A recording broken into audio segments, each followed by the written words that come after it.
Barrel Surf Podcast. Barrel Surf Podcast. Barreled Surf Podcast. Barreled Surf Podcast. Barreled Surf Podcast. Barreled Surf Podcast. Barrel Surf Podcast. Yeehaw!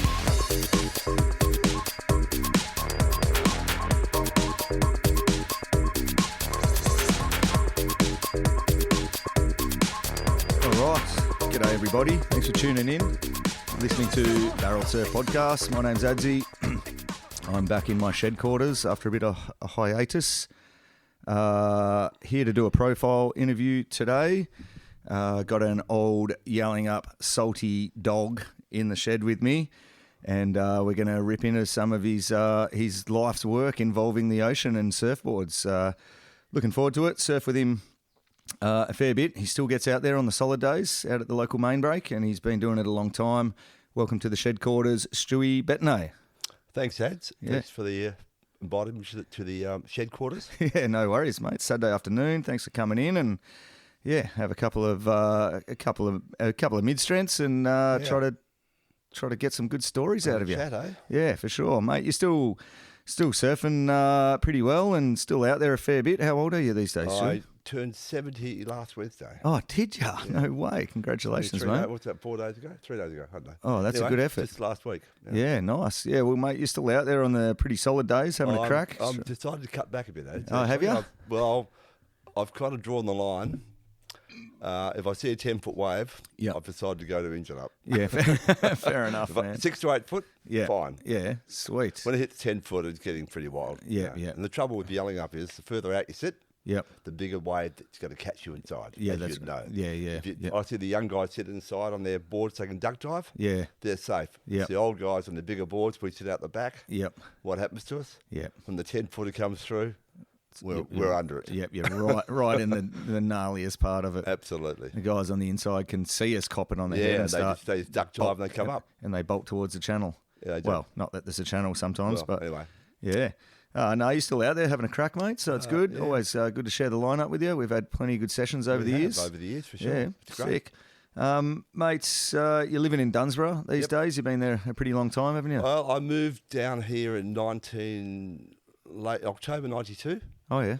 But I lived here. The first time was my younger brother and I, Craig. We moved down here when he was 15 going on 16. Yeah, right. Just about turned 16. I was 16, just about turned 17. Yeah, in right. 1972. Yeah, cool. We just rented old farmhouses and worked on farms and went surfing. Yeah, sick. Yeah. Well, mates, let's go back before that even. Yeah, Where did you grow up? City Beach. Oh, yeah. Yeah. In what's that? The 60s? Sort of I kicking started around. surfing in March 66. Is when you found surfing? Yeah, we were originally from the hills of Perth. Oh, yeah. My family still got an orchard up there. They've had it for 120 years. Oh, That's do where they? Dad What sort of grew up. orchard? What, sorry? What sort of orchard? Oh, fruit. Now it's actually gone into, it's all closed down. Now it's just cherries, I think. Oh, right, cool. But that's where my father grew up. His grandfather started it. Yep. So we were from Rollystone, went to school up there and ran around the hills and in the bush and swam, and we became very good swimmers. And, sport was our thing. So when we moved to City, Dad was a scientist. He moved to City Beach to Florida at the CSIRO. So we were transferred against our wishes to the ocean. Oh, yeah, And against your wishes? Didn't take us long to realise we'd got lucky. Yeah, cool. So we started surfing at 66 on foamies. Yep. My brother Greg was very handy. He used to make the fins. You got a couple of brothers? I got an older brother Greg. Yep. And younger brother Craig's 1 year younger, and Greg's 2 years older. Oh, yeah. And we started surfing. Yep. We got the bug straight away. Yeah, okay. And those Was days, there any influence or like, any influence, people yes. who got you in? Where'd the foamy come from? well, we were at City Beach, and everyone hung at the beach, and we saw surfing, and we went, "Wow, that looks like great." Okay. Because we were good swimmers. Yeah, okay. So we took up surfing. We took it to it pretty quickly. Yep. And City Beach was a great place to learn to surf because the wave's actually good off the groin. Yeah, okay. It's a good shaped wave, Yep. which Perth hasn't got too many good shaped waves. Yeah. And City Beach has got some. I go up there to catch up for coffee with friends, and Yep. it's still peeling off the groin. Oh, does it?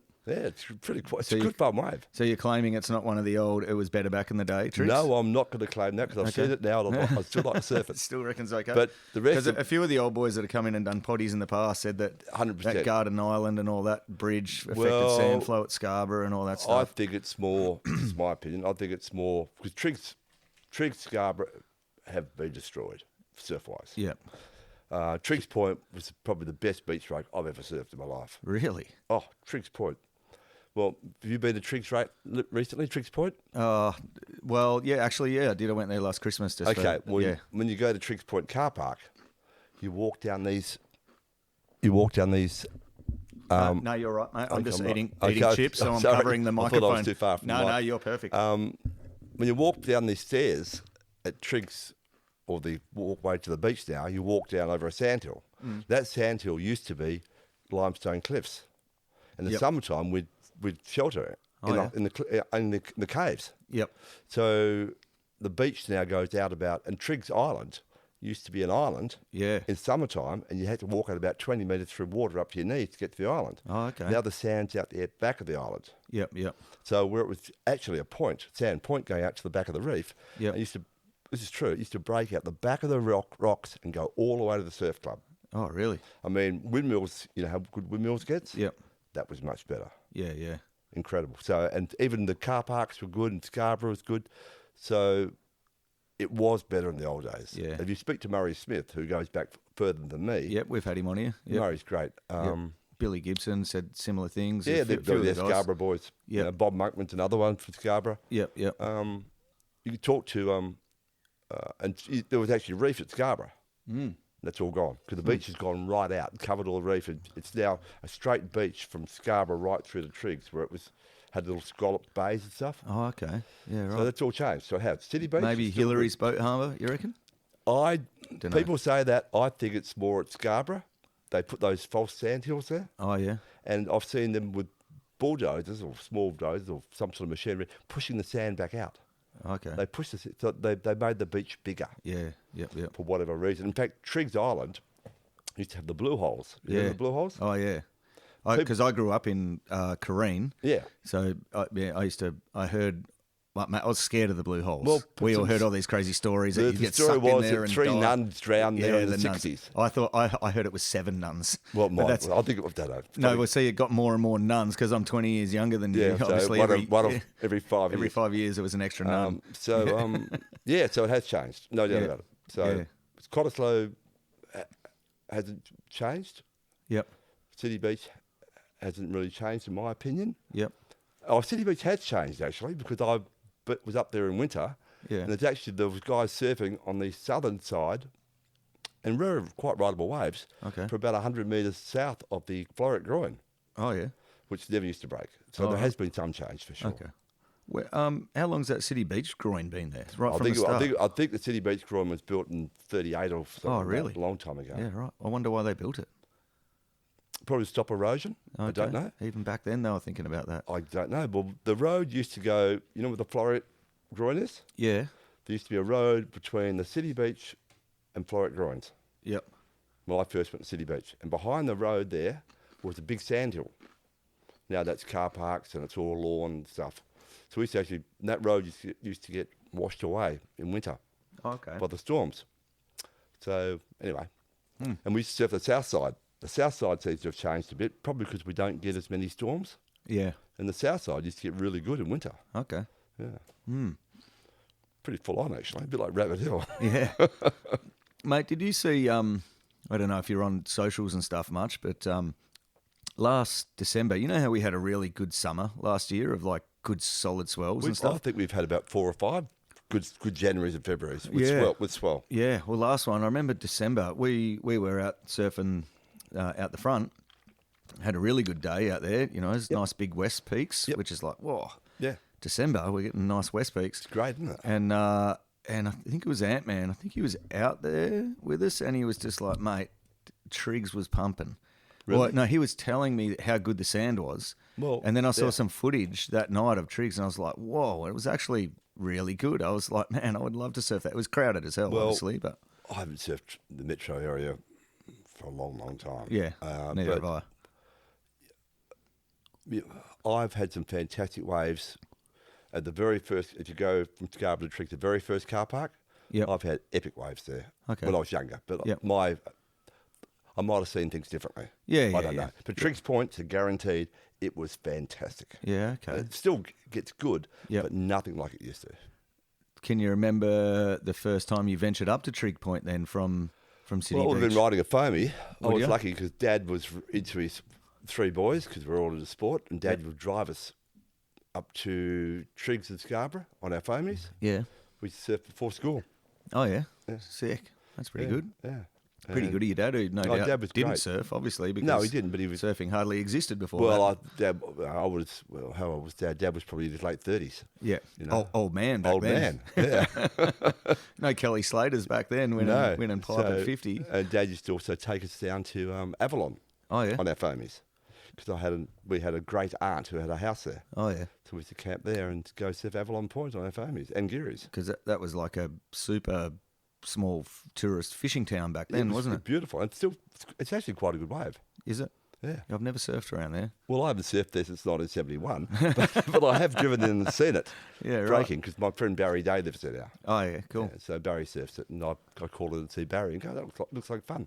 What was when you first started going to Trigg Point and you're on foamies? What were the adult surfers? Were they on like big wooden malls and stuff? And Well, it's a great era to start surfing when I look back on it because when I started in '66, we went to the beach. We were fascinated by all the surfboards, and Yep. it was a unique spot, City Beach, because in the afternoons when the sea breeze would come in, Yep. all the best surfers in the state, who all lived in the metro area, would go to City Beach and surf there in the afternoons. because of the groin. Yeah, it was protected, a little wave off the groin. There was guys like, Bruce and Jim King were from City Beach. George Simpson had come down from Cottesloe. Ian Cairds occasionally. Terry Jacks, Rick Loeb. And the Scarborough guys had come down, like Bob Monkman was always a good surfer. And it was a bit of so we had a lot to look at. Yeah, cool. You know, it was great. So So we'd surf before school. At 4:30 in summer, we'd walk to City Beach with our foamies. We'd surf before school because we could surf until 6 in the morning. You could surf at City Beach. Yeah, right. So we'd surf for the offshore. Yep. In the afternoon, we'd go after school, we'd walk down and surf in the onshore. Wow. That's pretty cool. How far from the beach were you? Your house? Probably 2 kilometres. Yes, that's for pretty For a sweet. kid, that's nothing. No. We'd run down, you're frothing at that age. And Yeah. in those days, everyone was super fit because you walked or you rode your bike or you surfed. There was no sitting at home watching the computer No electric bikes. with no electric bikes. Little And, fat kids sitting on their electric bike with Yeah, a big well- shit-eating grin on their face, thinking Yeah, they're killing it. It's like, mate, you're missing out. yeah, absolutely. You should be we were- exercising. You're was- 12 years old. You should be fit as a fiddle. So, yeah, it was great. And then we progressed to obviously surfing down here. But going back to those early days, the first surfboards that I saw were like 9'3", 9'6" boards with a D-fin and parallel rails, not parallel, but Yeah, yeah. egg rails and roll bottoms Yeah, and those- three stringers Yep. and Absolute tanks. absolute tanks. And next, I remember that would have been 66, and then by 67 I saw my first stringerless board. I went, well, look at that. Oh, yeah. It's got no stringer. Yeah, I think I got that one there's a stringerless. That is, but West Coast they were still surf 8'6" then. It was before West Coast. Yep. I think it was John Rhodes. Oh, yeah. Do you know Peter Bothwell? No. Oh, Peter he lives at Yellingup, Oh, yeah. in Hammond Road. No, that was good. Peter's rides a longboard. He's 76, still surfs really well. Peter was state surfing champion in 68, 69. Oh, cool. So he's great on history. Oh, And, maybe I when should I get met- him in.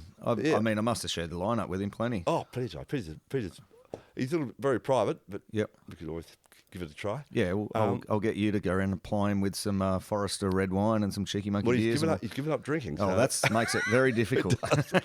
But so Peter's, when I talked about the first stringless, I said it was the John Rhodes. He said, you're right, it was a John Rhodes. I've got a good memory for trivia. Yep. So in a very short period of time, we went from 9'3" to stringless surfboards to trackers to V-bottoms. What's to a tracker?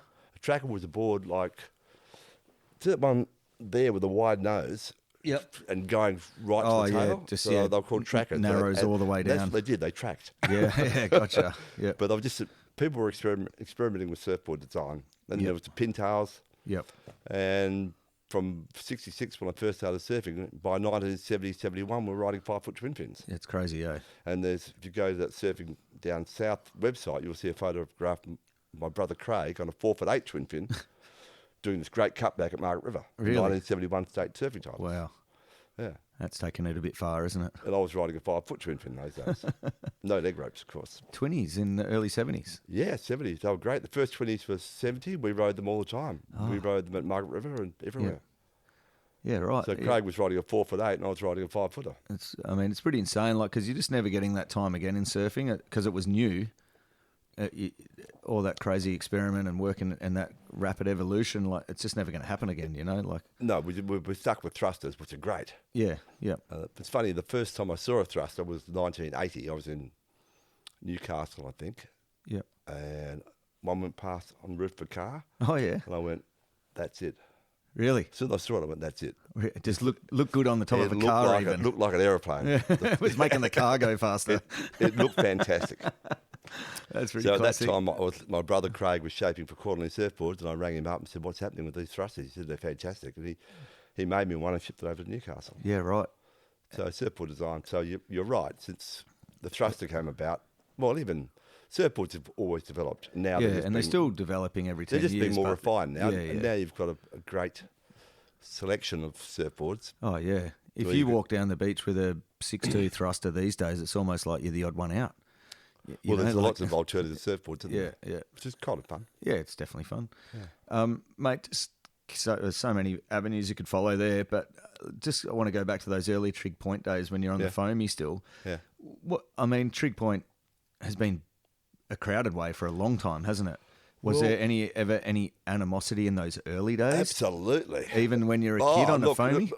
Okay, go back to the foamies. We did surf foamies for a while, but we mainly surfed Triggs Point when we started surfing surf. My brother Craig would have been 12. I would have been 13 when we got our first fiberglass surfboards. And once again, they were developing quickly. So before you knew it, we had pretty good surfboards. Yep. And we used to go up there when he was animosity. It was packed. Really? It was crowded. And we're There talking was- late 60s? Late 60s, early 70s. I'm Yep. talking about 1970. Yep, 70, 69, 71, 70, roughly. 71. Yep. No, Triggs Point was crowded. Fucking And packed. not only was it crowded, Yep. you had the Triggs surf lifesavers Yeah. who'd be out there on their double skis and single skis and their surf boat. They'd Really? go out in their surf boat. and Those come- big wooden fuckers with like Yeah. 12 people in there all They'd rowing. come right through the break. And Would we'd be line us up there, No stuck way. underneath them. Yeah, no, Triggs Point's always been crowded. So Yep. very occasionally we got lucky. We'd wag school Yeah. and go up there and midweek and get it Yeah. uncrowded. Because there was no FIFO, work No. from home, fucking internet, financial advisors kicking around back then. Everyone went to work at The only 9 to guy 5, who didn't they? was a full-time surfer in those days was Terry Jacks. Oh, yeah. I've heard that name before. Terry was one of the great surfers of the 60s. He was kind of like our Mickey Dora. Oh, was he? He dropped out early. Did he? Yeah. Yeah, because, dropping out back then was a pretty big deal, He wasn't dropped out in the 60s. it? Did he? Yeah. Terry Jacks. Is he still kicking? No, unfortunately, he passed away. Yep. But yeah, Terry's Give us some stories of Terry Jacks. What do you got? Terry's a surfer ahead of his time. A good friend of Peter Bothwell's as Yep. well. And born and bred sandgroper? Yeah, from Floreat Park. Yep. He came from a fairly wealthy family, and his parents disowned him. Yeah. He just went surfing. He travelled to India in the 60s. Oh, did he? Found yoga and chillums, did he? Oh, he found all that, that's Yeah. for sure. And Yeah. unfortunately, Terry died in his late 40s of septicemia. Oh, really? He got it in Bali. From surfing or? Yeah. Came back and went to hospital and then went back to Bali and died of septicemia. He Really? might have died From here, like a but- reef cut or something? Yeah, pretty much. So he died by the sword. He lived and died by the sword, Did Jaxie. he? What a fucking legend. He was a legend, yeah, Yeah. very much so. If you go back and just the real surfing history, if you speak to the older guys, like the Peter Bothwells or the Murray Smiths and all these Yep. guys, and anybody from the 60s or 70s knows Jaxie. Yeah, And even okay. the 80s. You got any epic story that springs to mind aside from him Oh, not dying in Indo from a reef Not cut? really, but he could surf. And it's funny, he always told me that Ian Cairns copied his surfing style. Oh, did he? Nice. And I saw him go, Ian Cairns was a great surfer. Yeah.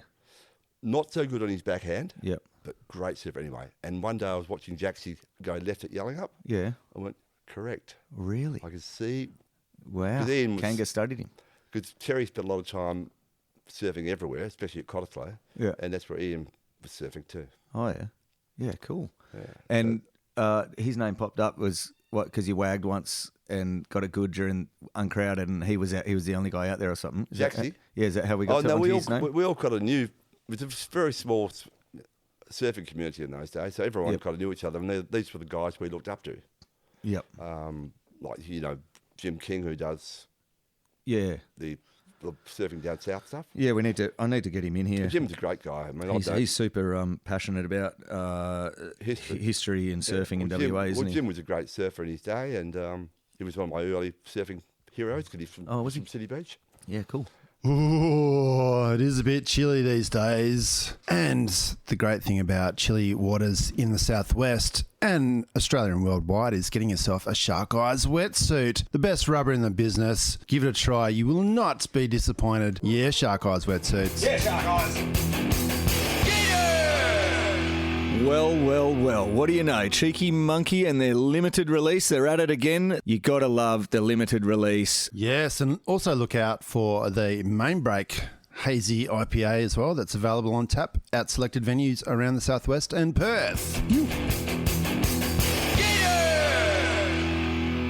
As we say in Barrel Surf Podcast, it is a good time to get yourself a glass or a bottle or even a case of Forester Estate wines, Adam. Oh, man, I've been loving the Lifestyle Shiraz 23 vintage. It's won about 74 gold medals. It's hardly, you can't even see the label anymore. It's just all gold medals.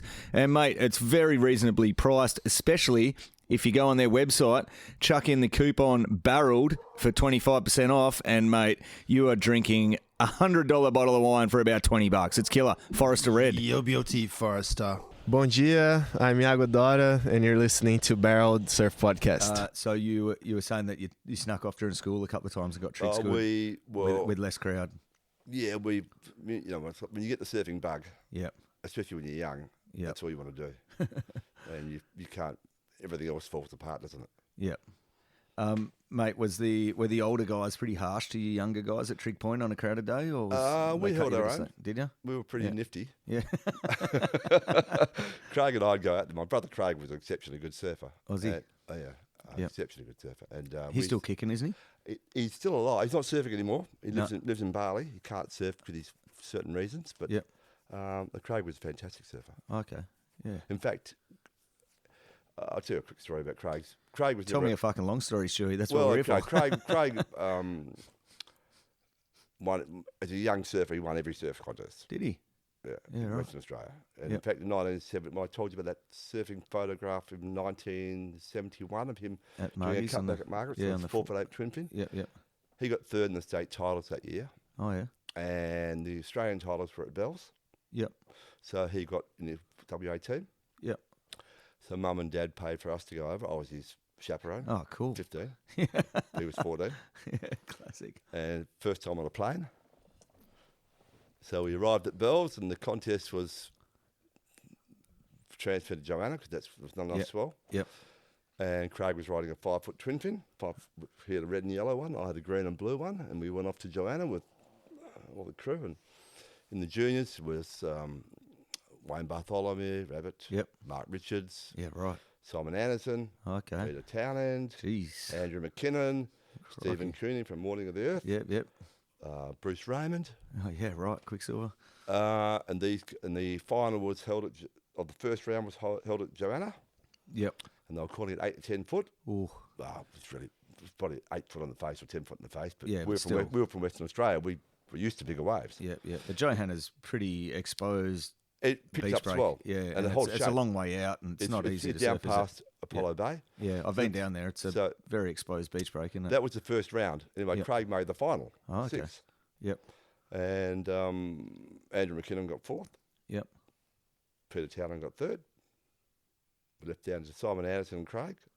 Simon Anderson got 2nd. Really? Craig won it Your brother at 14. at 14. Yeah, he won the first round. Wow. And Mark Richards was about 7th, and Wayne Bartholomew was about 8th, so he could surf. Yeah, he could In fucking the next surf round, all right, jeez. in the next round, they went to Joanna again, the Yep. smaller right-hander. Yep. Craig was up against Stephen Cooney. He beat Oh, yeah? Stephen Cooney. Yep. And from there it fell apart because he made the second round. He made the semi-finals, Yep. and unfortunately, due to a hiccup, we got to Bells, and his semi-final was out in the water halfway through. Mate, So- the hiccup. What was the hiccup? Well, our driver, Who was your driver? I'm not going to talk about it. Come anyway, on, mate. We're talking Anyway- about fucking driver in Anyway- 1971. You got to give us the fucking details, no, Stu. I still know him, and Yeah, I'm not that's blaming okay. him. But anyway, so Craig got there, and the semi-final was on. And joint paddle out was all over. So So the anyway, driver but costed him.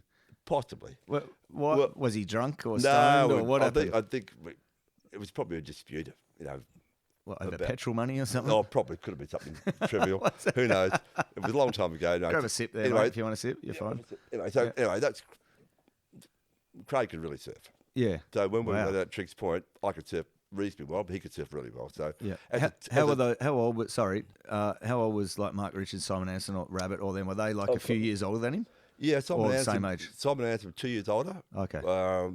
PT, 3 years older. So they're all roughly 2 or 3 years older. Mark which is a Richards- big Mark deal Richards- when you're Mark between a Richards- 14 Mark and Richards a. the same age. Okay. Rabbit, 2 years older. Oh yeah. But 2 years is a lot when you're 14. Yeah, You know what I mean? Well, Craig was a super surfer, Yep. Yep. and surf down here made him. But Craig wasn't into contests. Okay. He was more of a. He went in contests. Yep. Because you had to in those days. Because we were in the early days, we were sponsored by Quarterly Surfboards, Oh yeah. which we got free surfboards. Awesome. Well, it was bloody awesome because all our mates would have to save up for a surfboard, and we'd just go in there and say, "I need a new surfboard," and new design would come out, and we'd get a new surfboard for free. Fuck yeah. Nice. And just swap them over. And there's a new design coming out every 2 months at that stage of the game. Well, it'd be 3 or 4 months. Yeah, it was good.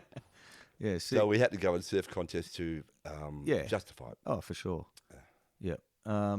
Where did we start with that story? Something to do with Trig Point. Well, but, you were talking about Triggs Point and foamies, and I was saying that we actually progressed to fiberglass surfboards, modern Yeah. surfboards, Yep. and by that stage we were pretty nifty in the water, like I said. Yeah, yeah. The young kids are pretty sharp. Yeah. Yeah. And your older guys being the 25-year-olds are on big planks and probably. Well, they had probably had jobs and families and stuff, and we were just, kids are all smart us, aren't they? Yeah, there you go. I just had a message from Andy Jones saying his brother Craig was a standout surfer, so that was pretty good timing. Literally, was. I sent Andy a message asking if I had any good dirt on Stewy. Oh, well, okay. So, anyway, he said Craig was a standout surfer, so that was pretty comical how Yeah, that timing yeah, came through. yeah. Yeah, cool. So, cutting your teeth out there, mates. Tell us about your first ever down south run. Then, how did that go down? How did you hear about it? How did it happen? We heard about it because we had the surf bug, so we gave up playing footy. Yep. I'm just grabbing another cheeky monkey here, You mate. do that. You keep talking. And surfing became an obsession. Yep. So every school holidays, from the time we were 14, we'd come down south. Often we'd hitchhike down with our boards. So, but what about the first time? I can't remember. The first time I went out at Margaret River, I would have been 14. And I remember... The very first. You can't remember the actual first trip down. How it transpired. No, the very first You time. didn't hitchhike down the first time, did you? No, the very first time was 1968. Dad brought us down Oh yeah. on our foamies. Oh yeah. So you'd sort of bugged him to go, mate. We want to go down south. Well, what happened was, I still remember this. Dad used to take us down to Avalon. Went to Avalon. It was flat. Yep. So Dad said, "Would you like to go Daddy Yelling Up?" Yes, please. So your dad knew about it? Yeah, Dad had come down here fishing and stuff and knew about Oh, it. People knew. There was the surfing in the 60s was pretty big in Western Australia. Yep. In fact, if you go back to the surf photographs of the about 1966 state titles and stuff, there was big crowds on the beach and scaffolding and stuff. Yeah. Right. So we knew about it. We knew about it, Just and pull it a little bit to you so you okay. can sit back. Yeah. That's we cool. knew about it. So I don't remember the first time when we came down with Dad, and we camped at Smith's Beach in 1968, Oh yeah. and we surfed Smith's Reef on our foamies. Yeah. Was there a caravan park there then? No, there's nothing there. Oh, wasn't there? Nothing. Yeah. In fact, the drive from Avalon, Yep. Mandurah to Bunbury was the limestone road. Crushed limestone. Yeah. Yeah. Right. That was the old coast road. Geez. So from Bunbury to Yelling Up must have been That was fucking pretty- sand, pretty much. Well, no, there was probably a better road there because the South West Highway came in at Bunbury. Oh yeah. And you went through to Busselton and young. Oh, yeah. So Yep. anyway, so that was 68. But that was foamy. First time on a fiberglass. So what, did you just camp out on the point or something? No, or? we just right where the car park is now. We put the tent up. Oh, okay. It was a No, little- beyond, right the front of the car park, Okay. where the towers are. Oh, That yeah. was a cleared area where there was a car park. We just put the tent up and we stayed there. Awesome. Anyway, I don't remember the first time I came down exactly, but I do remember the first time I paddled out at Margaret River as a 14-year-old. Okay, tell us about that. All I got caught inside. Of course you did. Everyone gets caught inside out there. And I was shitting myself. And I don't think I caught a wave. But that was the first time. And after that, we used to come down every school holiday. We'd either get a lift down or we'd hitchhike down, and it's just camp on the grass at Yellingup Yep. for the 2 weeks, then get a lift back. Really? Yeah. Wow. And we'd, What ages roughly were you there? 14, 15. And your parents just let you used to Well, hitchhike down? Well, those were the days when you just did things, you know. Fuck. We And, used to- and we used to- Craig was coming with you? Yeah, Craig and I. And your older brother as well? Not so much Greg. Greg was a keen surfer, but not as keen as we were. So your oldies, Craig would be 14, you're 15, We just take roughly, and you're like, we're going to hitchhike down south Yes, for 2 weeks. We'll see you in a couple of weeks. yes. Did you ever even ring him in that 2 weeks? No, couldn't was, afford a phone call. Yeah, because maybe the odd public phone box, but obviously no mobile. So No, we you just, didn't even check in. No, No, it's fucking loose, isn't it? that was what you did in those days. That's so crazy. And sometimes we'd hitchhike. We would hitchhike down. We wouldn't go down. We'd walk to the bottom of the boulevard to West Coast Highway, surfboard on the side of the road, thumb out, and we always got there. Never any weirdos trying to, Well, there was one weirdo who picked us up in Bunbury one day, but we Yeah. got out of the car pretty quick. Did you? Yeah. Yeah. Because, man, there's just so many weirdos to see. Well, Yeah. those were the days when kids played outside and came home when the sun went down. Yeah. The world's changed, Yeah, it has. dramatically. But, I mean, I grew up in that era of, like, no contact, riding around, streetlights come on, you go home. But still, my parents wouldn't have let me hitchhike down south for 2 Well- weeks. Like, so you're even, predating that in terms of looseness. It was loose. Like they let me. I'd ride around and do whatever for all day, but they wouldn't have gone. Yeah, cool. You can hitchhike down south for 2 weeks and not book in. Well, like it was. It's funny looking back because I came from a good family. Yeah. We had no trouble. I was Yeah. happy, and parents were very responsible. Yeah, of But course. they trusted us, I suppose. And Australia was pretty mellow back then. I It mean, was very mellow, and we grew up in the hills of Perth with my older brother as well, and we spent all our time in the bush playing or swimming in the river, yep, summer and winter. yeah. When we were pretty independent. Yeah, I guess it's not really so much what could go wrong. I mean, there is that element of what could naturally go wrong in terms of like, yeah, you hit your head or break your arm or do something surfing or something. But I guess for me, it's more in this day and age, it's more like what are other people going to do to try to do to those kids? Well, we never thought about those in those No. days. I mean, there wasn't the crime rate. I mean, if there Yeah. was in those days, I remember reading in the Sunday Times that someone in Perth had been murdered. Yeah, I right. was like, you're kidding? Yeah, yeah. And these days, it's common, isn't it? Yeah, it's every the world's week or two. changed. Yeah, yeah, It was certainly much safer. And a much smaller population. yeah. I mean, Perth's population was probably not even a million. Oh, nowhere near it back Yeah, then. 800,000. It was a million in the 90s. Was it? There you Yeah. go. Well, in Yeah, that yeah. case, it was even less. Yeah, it would have been So- freaking probably yeah, 250,000.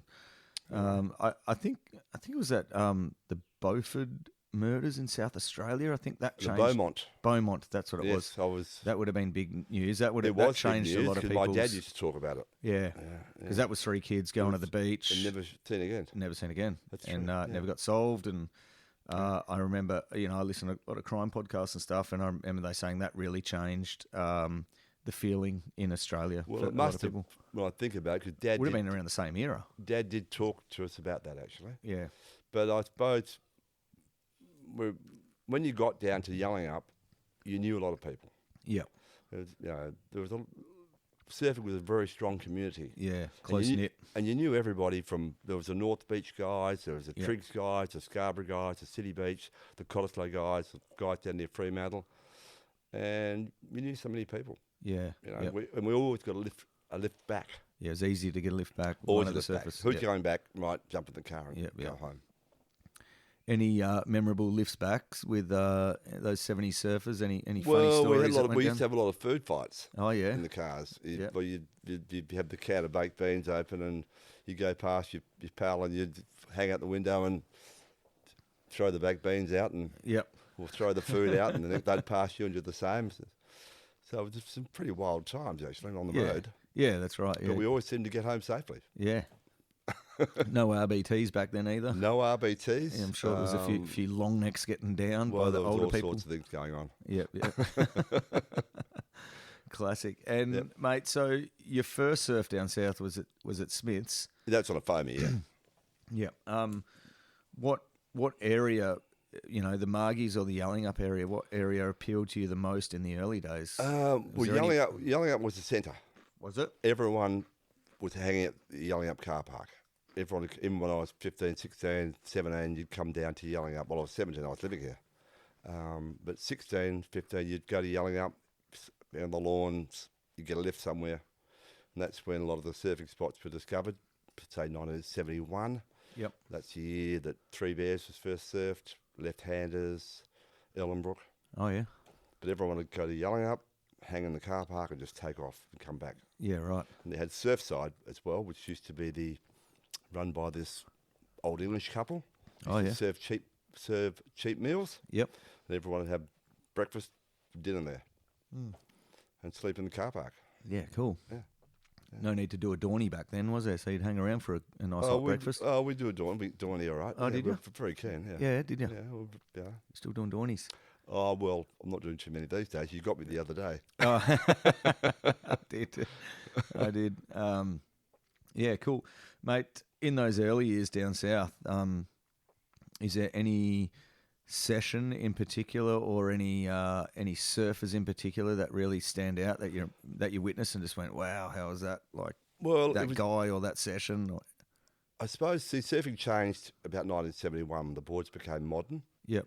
They really got to a better standard. Yep. And the surfing in Western Australia, there was a lot of good surfers in the early 70s. Ian Cairns was one, of course. Tony Hardy. Yep. My brother Craig. There was a lot of Bob Monkman. Yep. Lots of guys. I can't name them all, but there was lots and lots of good surfers. Yep. And we used to surf a lot at Margaret River. Yep. We used to start Yelling Up to surf at Margaret River. And when I moved down here in 72, we ended up surfing Margaret River all the time. Did you? We'd go straight to Margaret River and go Still out. camping at yours? No, that's when I was living in farmhouses down here. Oh yeah. We'd pay $5 a week for a farmhouse. Yeah. You'd hunt one down, Yep. an old farmhouse, and And that'd be more in the Margies area? Metricup, Oh yeah. Just wherever you could find one. Crime yeah. Yep. Yeah, wherever you could find one. And what was Caves Road like to get from Yalls to Margies back then? Was it gravel still? Or? No, that was bitumen, but all the bridges were one-lane bridges. Oh yeah. So it was literally a one-lane road. Yeah, gotcha. And the car park at Margaret's was gravel, of course. Yep. But there was plenty of surfers around those days. Yeah, cool. So the surfing standard was pretty high in the early 70s. Was it? Yeah, I think it was anyway. Yeah, I'm sure. Yeah, cool. And so you said you moved down in 72. How old were you then? I was about to turn 17. Yeah, right. So you quit school? Yep, I dropped out of school at 16, went surfing, and went over east when I was 16 with two friends who were 18. How did you get that one past the oldies? No problems? Well, by that stage, they'd given up on me. Like I said, I came from a very happy family, but we were very headstrong, and we just said, we're going surfing. Yeah, okay. And we did. Yeah. How can they stop you? Wow, yeah, I guess. So what did you do? You quit school and took off over east? Yep, went over east. Or did you hitchhike there too? No, I drove across with friends. The Nullarbor was dirt then. Yep. 300 miles, 500 kilometres of dirt road from Euclid to Ceduna. Oh, yeah. Stopped at Surf Cactus. Oh, did you? Us and one other car. Yeah. Got Caves perfect. Did you? Went up to Ngari, surfed up there. Yep. What inspired that trip? Oh. Was it Morning of the Earth or was that out? No, Yeah? Morning of the Earth was being made at that time. Oh, okay. Yeah, right. Yeah, because Paul Whitsick was up there that time at Ngari. Yep. I just hear about these things, and Yep. surfing magazines were big. Were they? So, Surfing World or I don't know what they were called, but so we could see these great waves, and it just and also a lot of the older guys had done it too. They'd already already done the Oh, yeah, trips. come back and told the you, Peter yeah. Bothwells, the Jim Kings, the Bruce Kings. Yep. They'd told us about it, Okay. so we knew about it. Yeah, cool. Who did you head off with on that first trip? Can you remember? Just two friends who Yep. who surfed, who were 2 years older than me. They were Yep. 18. Yep. One of them had a car. What car was it? It was a, I think it was the EK station wagon. Oh, yeah, the old wagon, Yeah. EK. A 138 motor. Yep, Off yep. it went. Grey motor. Yeah. Yep. Awesome. 3 on the tree. Yeah, exactly. I think I drove it half the way. Did you?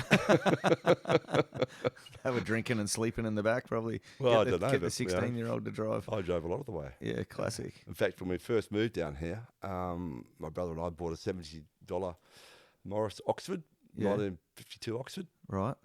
and I drove that without a licence. Yep. The car without a licence as well. Unlicensed car, Unlicensed unlicensed driver. But Yep. there's no police. Yeah. The nearest police were in Busselton. And there was hardly anyone else on the No, road. that's right. There was no people on the The road. risk of crashing was only you versus the trees and roos, probably. Pretty much. It didn't go very fast. No. That's sweet. Oh, that's pretty cool. And you get good waves on that first trip outside of Cactus once you got over Oh, yeah, we east? surfed Angauri. We surfed all those waves up the north coast, which was quite exotic for us. Mm. Those places you see in the magazines, next minute you're surfing. Went up, surfed Small Kirra and surfed Burley. Remember surfing Burley Heads and getting dropped in them by Peter Druin. Oh, did you? Yeah. Was he wearing a dress then or not? No, he wasn't. He was a fantastic surfer, actually. Yeah, no doubt. He Yeah. was very different. So He was different even back then, was he? he was. Did you yeah. get to hang out with him a bit? No, I didn't, but Doris was there as well. Who's Doris? Tony Elthridge, Oh, yeah. who became a very good friend of my younger brother Craig. They were good mates. Yep. He was the same age as Craig. So, yeah. Yep. So when we came back, then we moved down here. Did you? Yeah. Yeah, right. For How a long while. was that trip over east, roughly? Only about 3 months. Oh, yeah. So we went up and then went down to Bells, to surf Bells, and then came back. Then came down here and stayed here in 73 and part of 74. Yep. Then went to New Zealand for a year. Oh, you went to New Zealand for a year? Yeah. Yeah, right. Yeah. Had you heard about waves there? Oh, look, people were travelling a lot in those days. People Yep. were travelling over east. Phillip Island was very popular with West Australians. Was it? Yeah, I never went there, but a lot of West Australians would go to Phillip Island. Yeah. And I had some friends in New Zealand, so off I went. How was that trip? That was good. We drove the FC Holden across, pushed it most of the way. Oh, so you drove over Drove east to- and then drove flew to- from there? Well, actually, the car stopped in Adelaide, and we caught a train from Adelaide. Well, actually, there was 4 of us left Perth, drove across to Adelaide. The car blew up at Adelaide. We jumped on a train after surfing Cactus, Yep. and then we went out to landed at the train station in Sydney. Got a bus or a train out to the airport, bought a ticket, and flew to New Zealand. Yeah, right. Stayed there for a year. For a year. Yeah. And you get good waves? Yeah, it was great. Surfed in New Plymouth a lot. Yep. I think I arrived with $30 in my pocket. Yeah. But those were the days you just did things. Yep. You didn't worry. Yeah. And did you just pick up random bits of work Oh, to get there's by? heaps. Those days there was work everywhere. Was there? Even here, if you wanted a job, you'd walk into a building site and say, "Got a job?" And they'd go, "Yeah, Yeah. there's a job." Yep. Same in New Zealand. Yeah. Mate, I'm And sure if you so- still want work now, it's still easy to get work, I Well- reckon, if you actually want it. These days, yeah. And so I worked, surfed there, and went to Fiji for a month in August looking for surf. Did you? I should have found Cloudbreak, but just missed out. Did you? What did you find? Oh, we found some surf along the Coral Coast and stuff. We didn't take surfboards, we just were looking. Oh, okay. But we could see when you go to Nandi, which is where the airport is, Okay. it's all mangroves, you can see Daydream Island Right. out there, and it's a holiday island, which is right near Tavarua. Okay. So we didn't know we were that close to Cloudbreak. Right. And so you scouted around looking We for scouted. waves. We went to a beach called Nafandola Beach, with a bit of surf there, and we slept on the beach and went through to Suva. Yeah, but no boards. No boards, but you could see there was surf out the back. You could Yep. see there was surf there because there was coral reefs and waves breaking. Yep. So But they would have looked pretty scary, I guess, at the time. wouldn't they? absolutely, Yeah. Sharp coral reef. Yeah. But, Isolated. It was just an adventure. Yeah. Get out of the cold of New Zealand. And what did you do for wetsuits in New Zealand? Oh, we had steamers, but they weren't very good. But Did we ya? were, at that age, you don't feel the cold. Yeah. Yep. You're so fit and healthy. You surf right through winter. Did you? Yeah. Even in the south? No, in the north, but I went Yep. down the south in summer. Yeah. Yeah, surfed. Yeah. Yeah. Cool. Yeah. Yeah. Right. And had some good surfs, eh? Oh, okay, surf, yeah. Nothing amazing. Nothing crazy, no. Because you see some pretty crazy setups these days. Like, it's New amazing Zealand- that no one really. Well, I don't know, but it seems like people don't hunt New Zealand that much, and you see photos of like crazy river mouth setups, and Yeah. they always seem. I feel like there's a lot of untapped surf going on there because, let's be honest, most of the Kiwis come over here because They do. because they don't like the cold and whatnot. Yeah, and- New Zealand's a great place. yeah, I'd like I to don't go. know. I've never been there. Well, it's the sort of place you could just get to Auckland and hire a camper van and drive. Yep, Yeah, there's surf everywhere. But it's not like here, because we've got these great reef breaks here, you know? yep, And you can't beat reef breaks yeah. because they're there. Consistence. You know, this is such a consistent surf area. Yep, It's the best I've found in this part of the world. yeah, for sure. Yep, yep, We Yeah. don't have the Kiras, we don't have the yep. nooses, but we've certainly got a lot of surf, haven't we? Yeah, yeah. We have consistency. We've and got swelling. Here's lot a of bit like swell. here's a bit like Hawaii. Yeah, See, Hawaii, I've only been to Hawaii once. My brother Craig went in 76 and 77. And then we went again I went with him in 89. oh, did you? And it's very similar to here in a way, but it's very imperfect. Imperfect? Yeah. Is it? There's no perfect waves on the North Shore, I assure you. Yeah, gotcha. Yeah, It's right. Yeah, it's all rugged. It's all raw. there's perfect moments. Perfect moments. I mean, Yeah. pipelines basically a closeout. Yeah, They're horrific, yeah, right. you know. Mate, I just went to the Tellos and I haven't been on a proper Indo surf trip for a fair few years because, you know, young family and all the rest of it. And it just fucking really struck home at how much easier it is to surf a perfect wave than what we deal with on a daily basis down here. It's just like, mate, I'm just constantly trying to survive my Yes. surfs, like make the drop, cut through the windy chop, and Yeah. and then by the time you've done all that, it's sort of like the wind. It's like the wave's over, you know. And then I went to Indo, and I'm like, they're so much easier to catch. And when you're bottom turning, there's no chatter and chop, and you actually It's start groomed, doing isn't it? turns. It's groomed. Yeah, it's And it's lined up and it's groomed. It is. Look, I've got it. Look, I've just stuck to Bali most of the time. And I've Yep. surfed Roti, which is okay, and I've been to Sumbawa. Yep. But I must do a Mentawise trip. I was speaking to Peter Arnold the other day. Oh, yeah, He Arnie. just came back from Kandui. yeah. He scored a big swell. Well, he said he had 14 different waves in 10 days. Yeah, right. That's pretty And, good. I know he said it was crowded, but the waves. Indonesia's the best surfing area in the world. Yeah, I think so. You know, Yeah, it's magical, isn't it? Yeah, it is. Yeah, yeah, yeah. Yeah. But so unfortunately, Yep. the whole world knows about it now. they sure do. Mate, so you did New Zealand, had a pretty good time there, just Yeah. doing odds and ends for jobs. And Yeah, then, yeah. And then what happened? Trying to remember now. God, hang on. Head back to... I came back to Perth, and I actually lived in Perth from 75 to 79 and hardly surfed. Did you? Yeah, Really? yeah, hardly. My brother was living down here. Craig Yep. was surfing North Point a lot. Or was he? A lot. Is that when he started shaping? Because your brother ended Yeah. up being a pretty Well, he prolific shaper. shaped- We found one hanging up in the roof That's right a good here. looking board, isn't it? Yeah, it's a nice Yeah. looking singly. Craig was a great. Single flyer, Craig rounded shaped square. some great surfboards because he could really surf. So Yeah. he didn't like the surf industry so much, but he learnt to shape off Greg Lorenzen. Oh, okay. And he knew surfing. So the first time he went to Hawaii, he made his own boards, and they went like shit. So he told me he surfed a lot of rabbits boards at that time. Oh, yeah. They were quite friendly. Yep. And then he came back. He brought a whole lot of Tom Parrish. Oh, yeah, I've heard of him. Yep. He was like the Priesendorf at the time. Yep, Rusty yep, Priesendorf. yep. Everyone surfed his boards. Yep. Like Mark Richards surfed them, Rabbit surfed them, Ian Cairns surfed them. Yep. So Craig brought back a whole lot of Tom Parrish templates, Oh, yeah, sick. and he started to make some great surfboards. And so when he went back in '77, he had some good surfboards. Yeah, sick. But then he started to shape some great surfboards off those templates, which worked really well in West Australian waves. Yeah, yep. Yeah, cool. Yeah. Sorry, mate, just getting a message from Baz McKinnon, seeing if he's got any Oh, good dirt on stories me. You want to get dirt on Baz? God. Well, here we go. Maybe in the Clive Palmer section, or you can air your dirty laundry with Baz. Yeah, cool. So, mate, you went to why weren't you working? Why weren't you surfing much in Perth in '75? Look, it was the 79? '70s. It was pretty chaotic. The '70s. I tell Was you. it? What were you doing back in Perth? Did you do an just late, mate. apprenticeship or university? I or left something? school at 16. Yeah. And I didn't really, well, as I say, I left school at 16, and it was only when I was 28 I realised I'd retired a bit early. Yeah. That's why I had to get serious about getting a job. Yep. So I had to fight my way back from Yep. just being a labourer for those years. Yeah. From the girl I was living with in Perth, she was from Newcastle. Oh yeah. So we went and lived in Newcastle, and I Yep. got back into surfing. Then Yeah, lived in okay. Queensland, Palm Beach, and surfed Burleigh a lot. Oh yeah.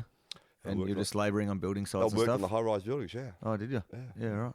So then I try to remember what happened after that. And I came back to Western Australia, moved down south again, Yep.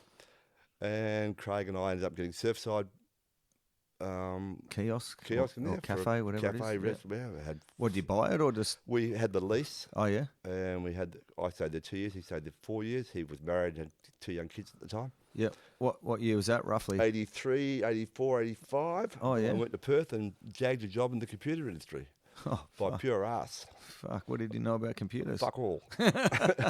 Didn't even know they were around. I didn't. I got really lucky. Anyway, So hold on, mate. so there's a bit Let's of a go back gap to the here. surf side. Yeah, okay. Yeah, because I did message a couple of the old boys, and they said, "Oh, the Surfside era was a pretty cool one." It was a Like good, cool Surfside's time. right at Yelling Up Main Break, Well, right? Surfside was good for me because I was single and on the beach at Yelling Up In summer, in summer. And because had a lot winter of- there would have been no one there, right? no one. We should have closed it down. Yeah. So the Dunsborough Tavern was swinging in those days on a Friday, Saturday night. Oh yeah. And yeah, had a good time. Yeah, sweet. Surfed a lot. So, what were you doing at the surf? What was it like? An actual restaurant or So that just a, more of a Surfside, what it had was, What it was was like takeaway food, Yep. little general store, Yep. had 2 chalets we could rent out, plus Yep. it had fuel Oh yeah. and a jukebox and Space Invaders. And Oh really? we Sick. made a lot of money in summer and Did made ya? fuck all in winter. Yeah, yeah, we yeah. weren't smart enough in those days to close it down in winter Yeah. because it cost a fortune to run. Yep. In fact, the building was so old, when a fuse would blow out, the fuses were this big Oh really? and they had fencing wire. Holy shit. So He showed me this like about 300 mil long cylinder right then for those that can't see, which is everyone. But that's a big fuse. Yeah. it was massive. So it was an old building and it cost a lot to run. That's what I'm trying to say, I suppose. So we should have closed it down in winter and opened it up in summer because in summer we used to take $2,000, $3,000, $4,000, $5,000 a day. Fuck. That was in '83. Holy shit. It was fucking a lot of money. So we had money stuffed in their pockets. But we used to blow You it. should in have been winter. shutting it down We and should going have up been north to shut- anyway, Indo or something. I stayed for 2 years and went back to Perth. My brother stayed for 4 years and ended up buying a house in Dunsborough. Blah, blah, blah. And Why'd you go back to Perth? Can you remember? followed some girl back there, Oh, yeah. Sounds about right. which ended in tears. Yeah, Mine. of course. And you must have had some pretty good times, like in those. Yeah, it might have been not making any money in winter, but you must have had some great late autumn surfs and stuff out Well, front, like surfing, this. you know how good Yelling Up is. Yeah, And you're right there. And Yep. you can glass off. Out you go. crowds were pretty low. Oh, back crowds were really low. And Engine Up was the same. Yep. Engine Up in springtime's fantastic, isn't it? then. Yeah. Leaving the farm used to Oh, break yeah. a lot better in those days. Yep, yep. When the creek was flowing. Yep. So yeah, lots of surf. Mm. Yeah, it's great. Yeah, that's awesome. So you went back to Perth, and then how did you? And then what did you do back up there? I jagged Computer. a job in the computer industry. Selling Doing what? Just selling them. My job was to sell computer hardware and software, Yeah, right. and it was the golden era of computing. So we made great money. In fact, Okay. I won that when Craig and I went to Hawaii in '89. I won that trip for selling ya? so much computer gear. No way. So it was a free trip to Hawaii for 2 of Wow, us. that's pretty cool. So we had a good time. Yeah, right. And yeah, in 1992, I realised that the things were starting to turn in the computer industry, and my older brother, and I, and my father, and my brother's wife bought 134 acres at Williabrup Oh yeah. to establish a vineyard. So in 1992, my future wife and I moved to Dunsborough, and I started selling real estate. Oh, and got okay. back into surfing again. Yeah, cool. So I've had a few breaks from surfing. I Yeah, had a right. break from surfing from, say, 75 to nearly 80. Yep. when I was living Wow. in Perth from 86. You didn't surf at all in that I time? surfed a bit, but yeah, not a but lot. you're keen. You weren't on the pulse. No, I wasn't. Yeah, yeah. No. And then in 86 to 92, living in Perth, I was surfing, Yeah, but not a lot. yeah, like once a month or something. You drive down south and surf. Blah, blah, Yeah, blah. yeah, yeah. Yeah, cool. Mate, I want to ask you about that Hawaii trip that was in the middle of that and how you went. I just need a slash because I've been smashing some that. cheeky Go monkeys, for it. so I'll press pause. Okay. All right, that's better. Yep. We're back. We're back after on. a quick break there. Mate, so yeah, that trip to Hawaii, you won from selling fucking computers of all Yeah, things. I was assuming that it was a super focused No, well, it surf was always trip. But Well, I always wanted to go to Hawaii, and especially with my brother Craig. He'd been twice before, in 76 and 77. And so off we went. I was, mid-30s at that stage. And I was living in Perth, so I hadn't been surfing a lot. yeah, But I was still young enough to be able to yeah, surf. because you're sort of saying that you're in a bit of a break, and next minute you're going to Hawaii. That's, Well, yeah, but at that age, you can still surf, And so I went to Hawaii and got good surf at Sunset Beach. Sunset's like Yarrup. And if you can surf Yarrup, you can surf Sunset, pretty much. Sunset's just a bigger, scarier version. Well, not when I surfed it, because the swells were coming from the north. Oh yeah, It's when the West Peak comes through. Craig surfed it. He told me, I had no trouble with Sunset when I was that age. Yeah. Up to 8-10 foot one day. yeah, right. Luckily, I never surfed pipeline. I only saw it break one day. It was 8 to 12 foot. Really? With a northerly blowing into it. Oh, And it was just terrific. Yeah, I saw right. I think I saw 3 surfboards. We got there late in the afternoon. Sun was just about going down and pulled into the pipeline. It was massive. yeah, right. And even boogie boarders were having trouble making the drop. Okay. And after that, we surfed Sunset a lot. And North Shore is pretty boring. Yeah. And it's a slum. Yeah, Well, right. It wasn't those days. It's a bit like Gracetown. Yeah, Used right. to be, It's just full of, unless you're on the beach at Pipeline, well, Sunset Point's beautiful. Yep. The rest of it's just shacks and rusted out cars and Yep. potholed roads and Yeah, right. no shops and no nightlife. Yep. So we got a bit bored. So Yeah. every night, every night about 6 o'clock, we'd jump in the hire car, the old hire car, and drive across the mountains to the Pink Cadillac Club and Yeah, right. get pissed like Australians do, and drive home at 3 a.m. down the freeway, not knowing that in America you go to jail for drunk driving. Oh, yeah, right. And Yeah. one night we ended up at Makaha. Yep. Took the wrong turn. Oh, really? Not a good place to be. No. A white man and white boy, Howley, Yeah. in Makaha. Funnily, mate, just yesterday I was listening to a podcast with Jamie O'Brien and Mason Ho. Yes. And they're interviewing some guy from Makaha saying how much gnarlier the localism was there than the North Shore. Well, it's Hawaii. It's Yeah. a poor Hawaii. The Hawaiians are poor, Yeah, right. and that's where the native Hawaiians live. And it's a bit like this coast here. It's dry. Yep. When you go to the North Shore, it's tropical. Oh, really? Yeah. Wow. And it's so But there's- close.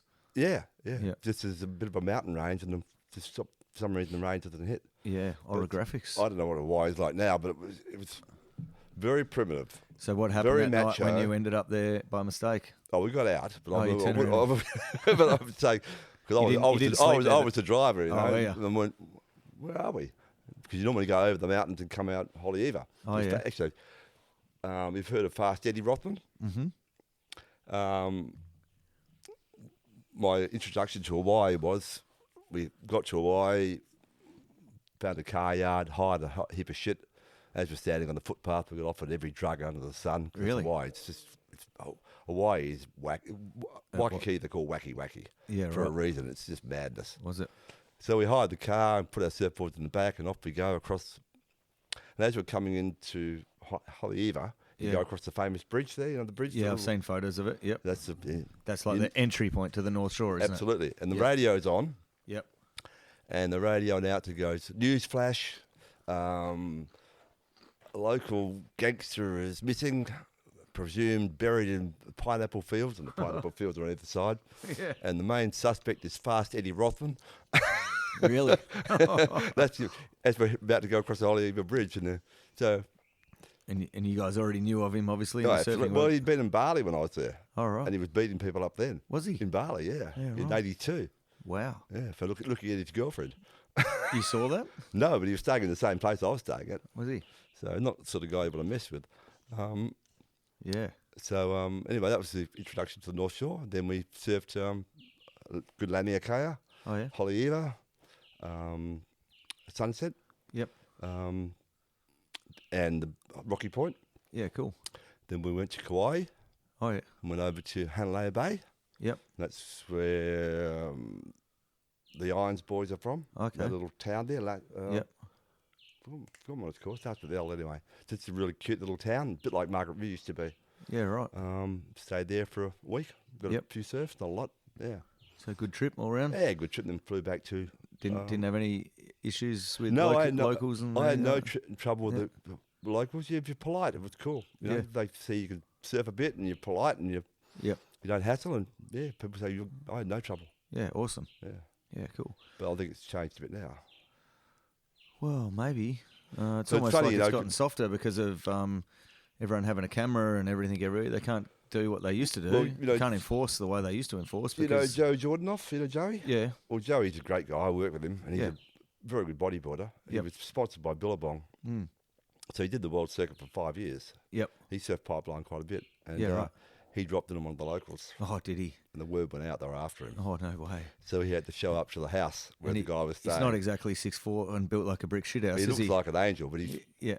But anyway, so he told me the story. He was summoned to the house for his punishment. Oh, no. And he knocked on the door and said, I'm sorry. And they gave him a bit of a slapping and let him go. Oh, really? Because he's a pretty slight guy, Joey. Yeah, and Joey, He's, yeah. he's slight and he's polite, and he's definitely. I can't picture him throwing down with anyone. In No, particular. but he surfed pipeline a lot. Yeah, he so. used to go hard in the surf. He but, certainly I'm does, so more that- saying like I can't see him throwing down in the car No, park. no. Yeah, But, especially against a North Shore local. yeah, exactly. And he's super friendly and polite. Yeah, all that. So, but Yeah, I right. had no trouble at all. My brother Craig had no trouble when he was there. Oh, he had a bit of trouble once. He was telling me that he was surfing it and getting too many waves out at sunset. And who's the guy from Ken Bradshaw had a go at him. Oh yeah, Said, mate, come on. You Tone get it too many down. waves. But Yeah, right. That's cool. yeah. That was about it. That's about it, yeah. Yeah, cool. Mate, you mentioned Bali in '82. When was the first time you went to Indo or That was or my Bali? first time. I was late. A lot of the guys I know went to Bali from here in early 70s. They used to have to jump on a boat to Singapore. From Singapore, you could go to Bali. You fly from Singapore to Bali, but there's no direct flights to Bali in the 70s, early 70s, from Perth.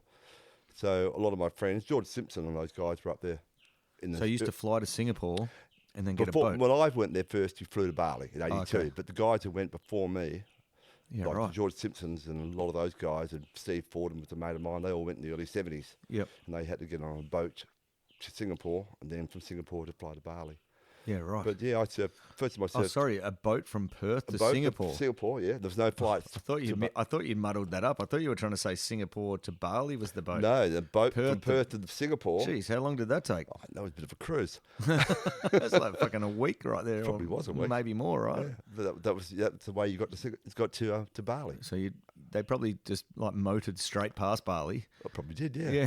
Yeah, fucking straight up So- the Lombok so Strait. I There's got- Bali. See you later. I got to Bali fairly late, but we still surfed Uluru too. When there's just a warong there, and you parked at the temple and walked Yep. through a little tracks down there, Yep. and we stayed up there for a week or two. And I surfed Padang, just me and a friend. Yeah. Cool. We walked along the cliffs, found a rope ladder going down. I went, I wonder what's out here. Paddle around the point, and oh shit, it looks all right. And surfed Padang for 2 days. Really? Just Wow. the two of us. Oh, awesome. It was good, yeah. Unreal. That's a bit of a highlight, surely, from that era. It was, yeah. Yep. Mate, what about, were you or any of your imaginary friends at the time interested in that era of like smoking chillums in Bali or magic mushrooms or any of that Well, sort of stuff? Was there much People of I that know going on? did smoke pot in Bali. Yep. Used to buy it at the end of Padmar Street. Yeah. It was pretty freely available. Yeah. But you and your friends were never really that way inclined? Of course not. No. We did see people doing it. Yeah, cool. Did you see anyone, any memorable stories from seeing people do any of that stuff? Oh, no, I didn't. But actually, there was one mad South Australian guy who those days, there was all these lodgements between Kootalegi Road and the beach. It was all palm trees, Oh yeah. little villages, Yep. and goats and cows, and no hotels or anything. And we were staying in this Rosman, which had dirt floors. It was $1.50 a night, sort of Yep. thing, you know. Yeah. And there was this mad South Australian guy. He was a shearer who surfed in the desert. Yeah. Right. And he was, every afternoon, we might have had a cigarette or two. Yep. And Good Angaram. no, well, whatever. Yeah, I know. And we know. Don't worry. whatever. Mate, and it then was we, in- it and was we'd in the- have a few beers as It well. was in the 80s. No one's We'd going have to a few prosecute beers you as now. well. Yeah. And this guy'd go out and he'd have mushrooms, magic mushrooms for dinner. Yeah. Right. And his demeanour never changed. Really? From having a joint Yep. to having a beer, Yep. then to having magic mushrooms, he never changed. It was Nothing just- could affect him. Yeah. Right. I think it was all those years of living out in the desert. Yeah. Yeah. They were a hardy breed. He out was there a back hardy in the guy day. too. So Yeah. it was 'Cause- pretty wild place, Bali, in those days. Yeah, I bet.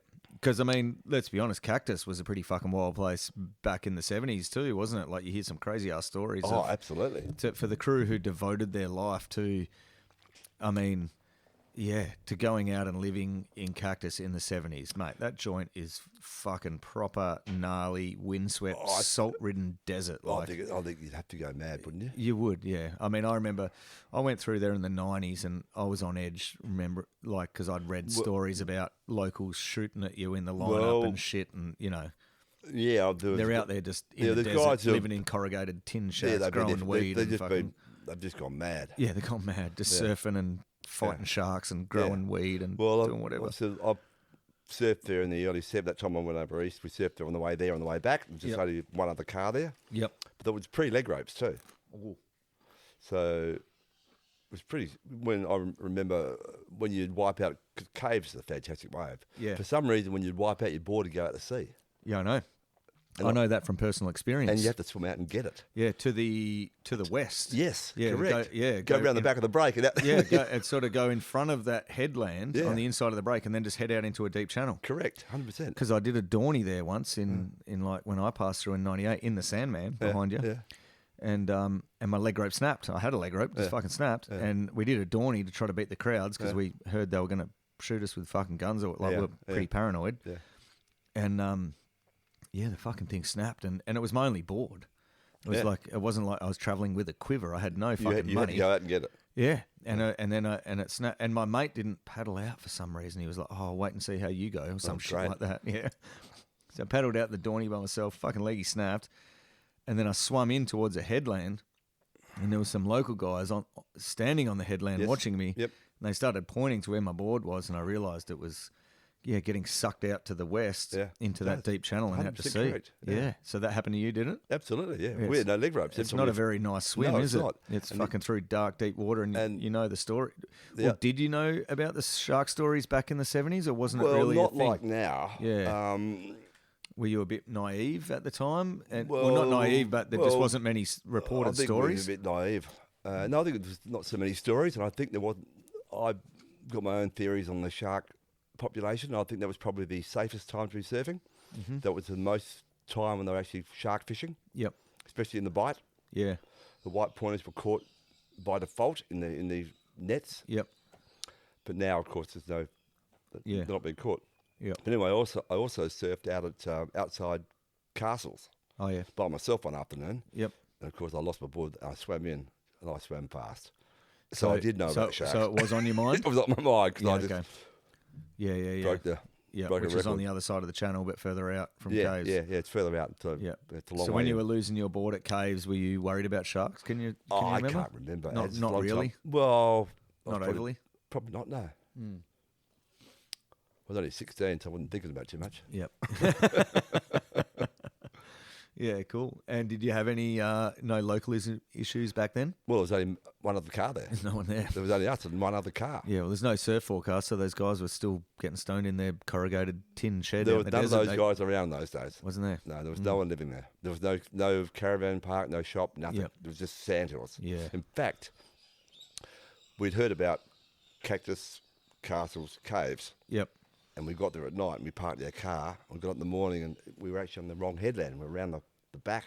Oh, Whitsigs the- and Backdoor. Yes, around Yeah. on the other side of where cactus is. Yep. To the east or Yes. to the west? And it's a big bay and it's really rocky. Yeah. These really heavy 8 foot plus waves Yeah, coming that in. big left-hander breaking There in was the a middle. right.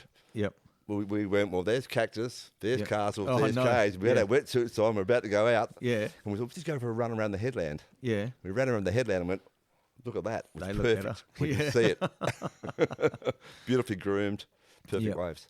So you were at I think they call it Witzig's at they? left. Yeah. Yeah, probably, And to the east. Yeah. Because mate, there's a photo, that bottom photo there, and then the second one up. That's the bombie off the headland between those two bays there. Yeah, it is. There was a bombie there, but we were around Yeah. the next bay. Yeah, that's right. Yeah.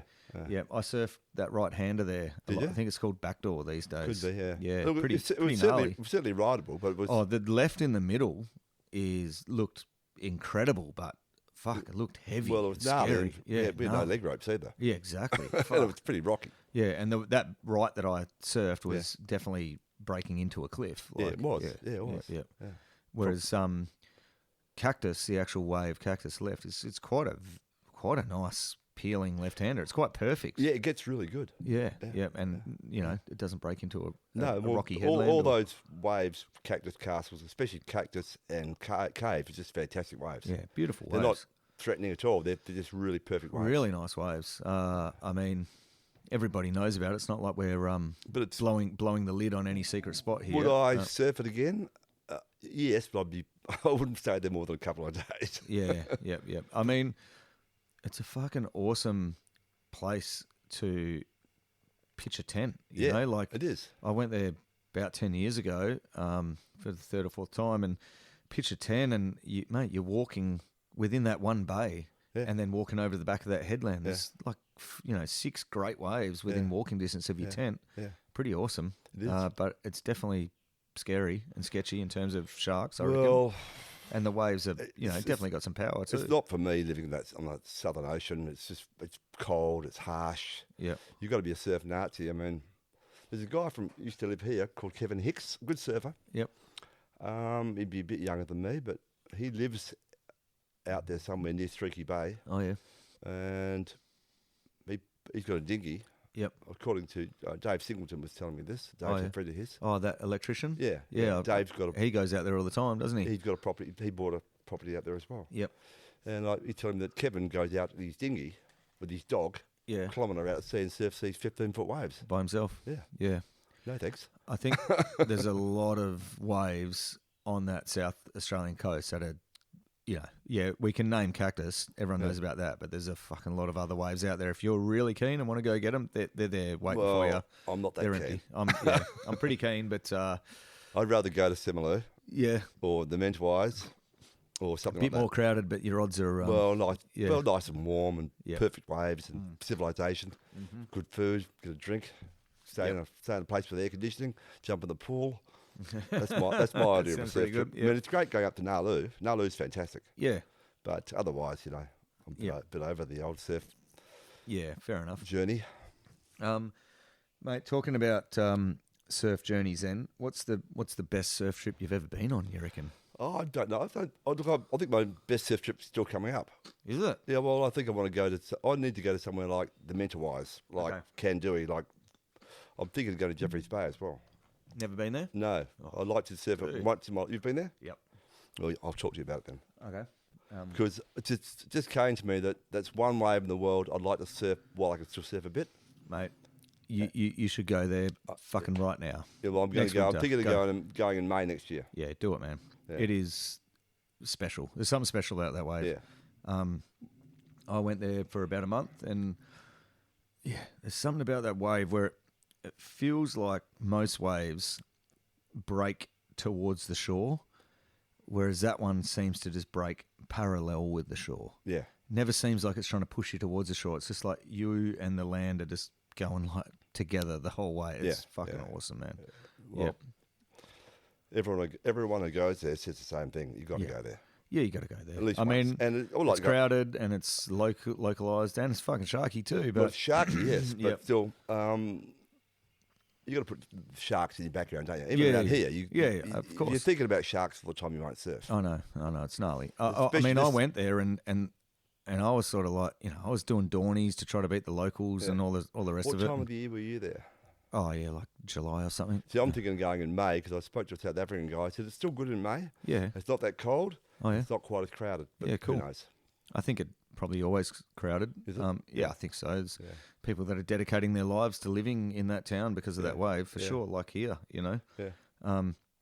But, mate, if there's a day of good swell, you're going to get waves. That's what Freaking things like a kilometre and a half long. That's what I think. You know, you sit Down the line 100 somewhere. metres down the line or 50 metres down the line, and the local goes for the big top turn at the start and falls off, and you can swoop in. There's opportunities. Yeah, you know? that's my attitude too. Yeah, for sure. That's my idea anyway. Yeah. No, you should, and it's a really cool place to go. Yeah. Look, well, I think South Africa would be worth going to. Something different. Nah, do it, man. I'll probably go for a month or so. Okay, so your best one's yet to come. I think so. What's your second best one then? Oh, look, I can't really pick one out. I've been Just- surfing a long time, and I Yeah. probably haven't dedicated myself enough to going on that really great surf trip. Yep. Because you're living around here, Yeah. and then you got family, and you got work, and then you got Day to day. mortgages, and before you know it, time goes by. Yep. You think, shit, I should have done that, or I should have done this, but Yeah. You know? Look, mate, you can think that way, and I think we all think that way.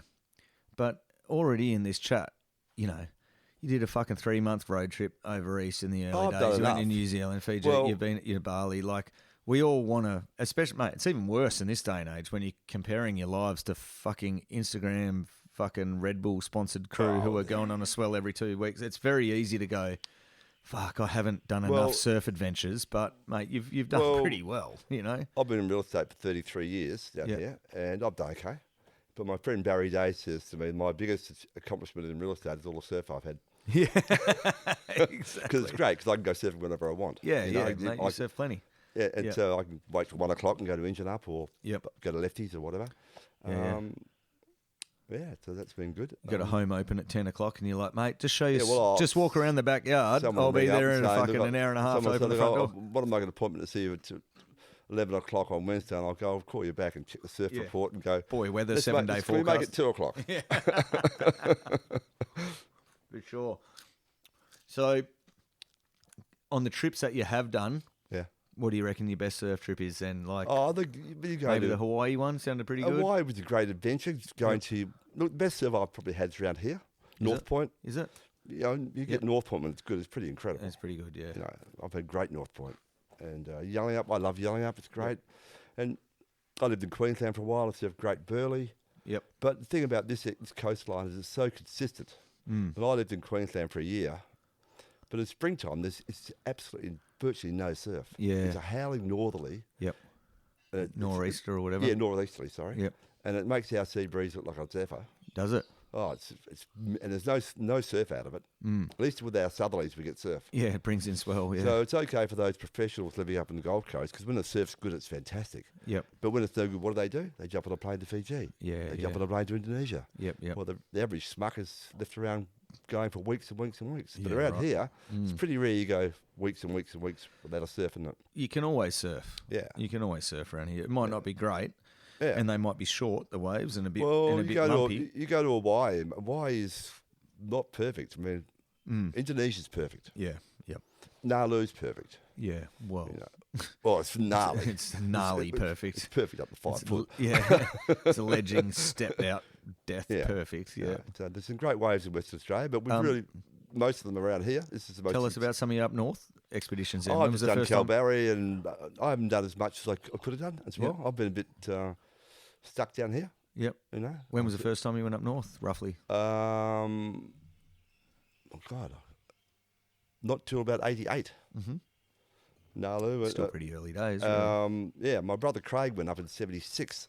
Oh yeah, Um, that is early. he went up there. A friend of ours, Craig Howe, we believe was the first person to surf Nalu. All right. He was from City Beach. Right. In 72, he went to Kalbarri, Yeah. and we came down here. Yeah. Right. So how he found Nalu was he liked rovers, Land Rovers and their rover cars. Yeah. And there was a guy at Winterbottoms, was a car dealer in Perth, which sold Land Rovers. Right. And the guy, Craig, went in one day to buy one. And the guy said, "Craig, you're a surfer, aren't you? Living up at Kalbarri." He said, "I'm a fisherman, and I goes fishing up past the blowholes at Carnarvon." He said, "There's giant waves up there." Really? Yeah. Wow. So Craig and his friend, Charlie, in their combi, drove up to Carnarvon, down to the blowholes, and headed north. Wow. And they ran over every sandhill. Yeah. They ran over one, there was no loo. Wow. And they went out and surfed it. No way. It was about 1975, I think. Crazy. And they told a friend of ours, Dapper. Yeah, I've heard of about that guy. He made surfboards, and he worked up at Warrior Station. And they told, Craig got told about it, and he went up with Tom Hoy and 2 other guys. Yeah, right. And they just surfed it by themselves. They surfed it really big. Really? Yeah. It looked about 5 or 6 foot, and they paddled out and went, oh, shit. Yeah. Oh, that's pretty cool. Yeah. Yeah, your brother was a bit of a jet setter, really, wasn't he? In terms of a bit of a go getter. Craig was very much a real surfer, and he was like really surfing really great waves. Yep. You know, he'd rather quality over. See, Margaret River always had the name, but Margaret River's not a great wave. Well, yeah. I big. mean, in the 70s, it was regarded as a great wave, we wasn't did, it? but Craig was we kind of progressed past Margaret River because it was just a big peak and a bit Yep. slow. And Yep. North Point was the spot where Craig loved to surf, and then they surfed up at Nalu, and Kalbarri's a great wave too, isn't it? Yeah. Well, Jake's.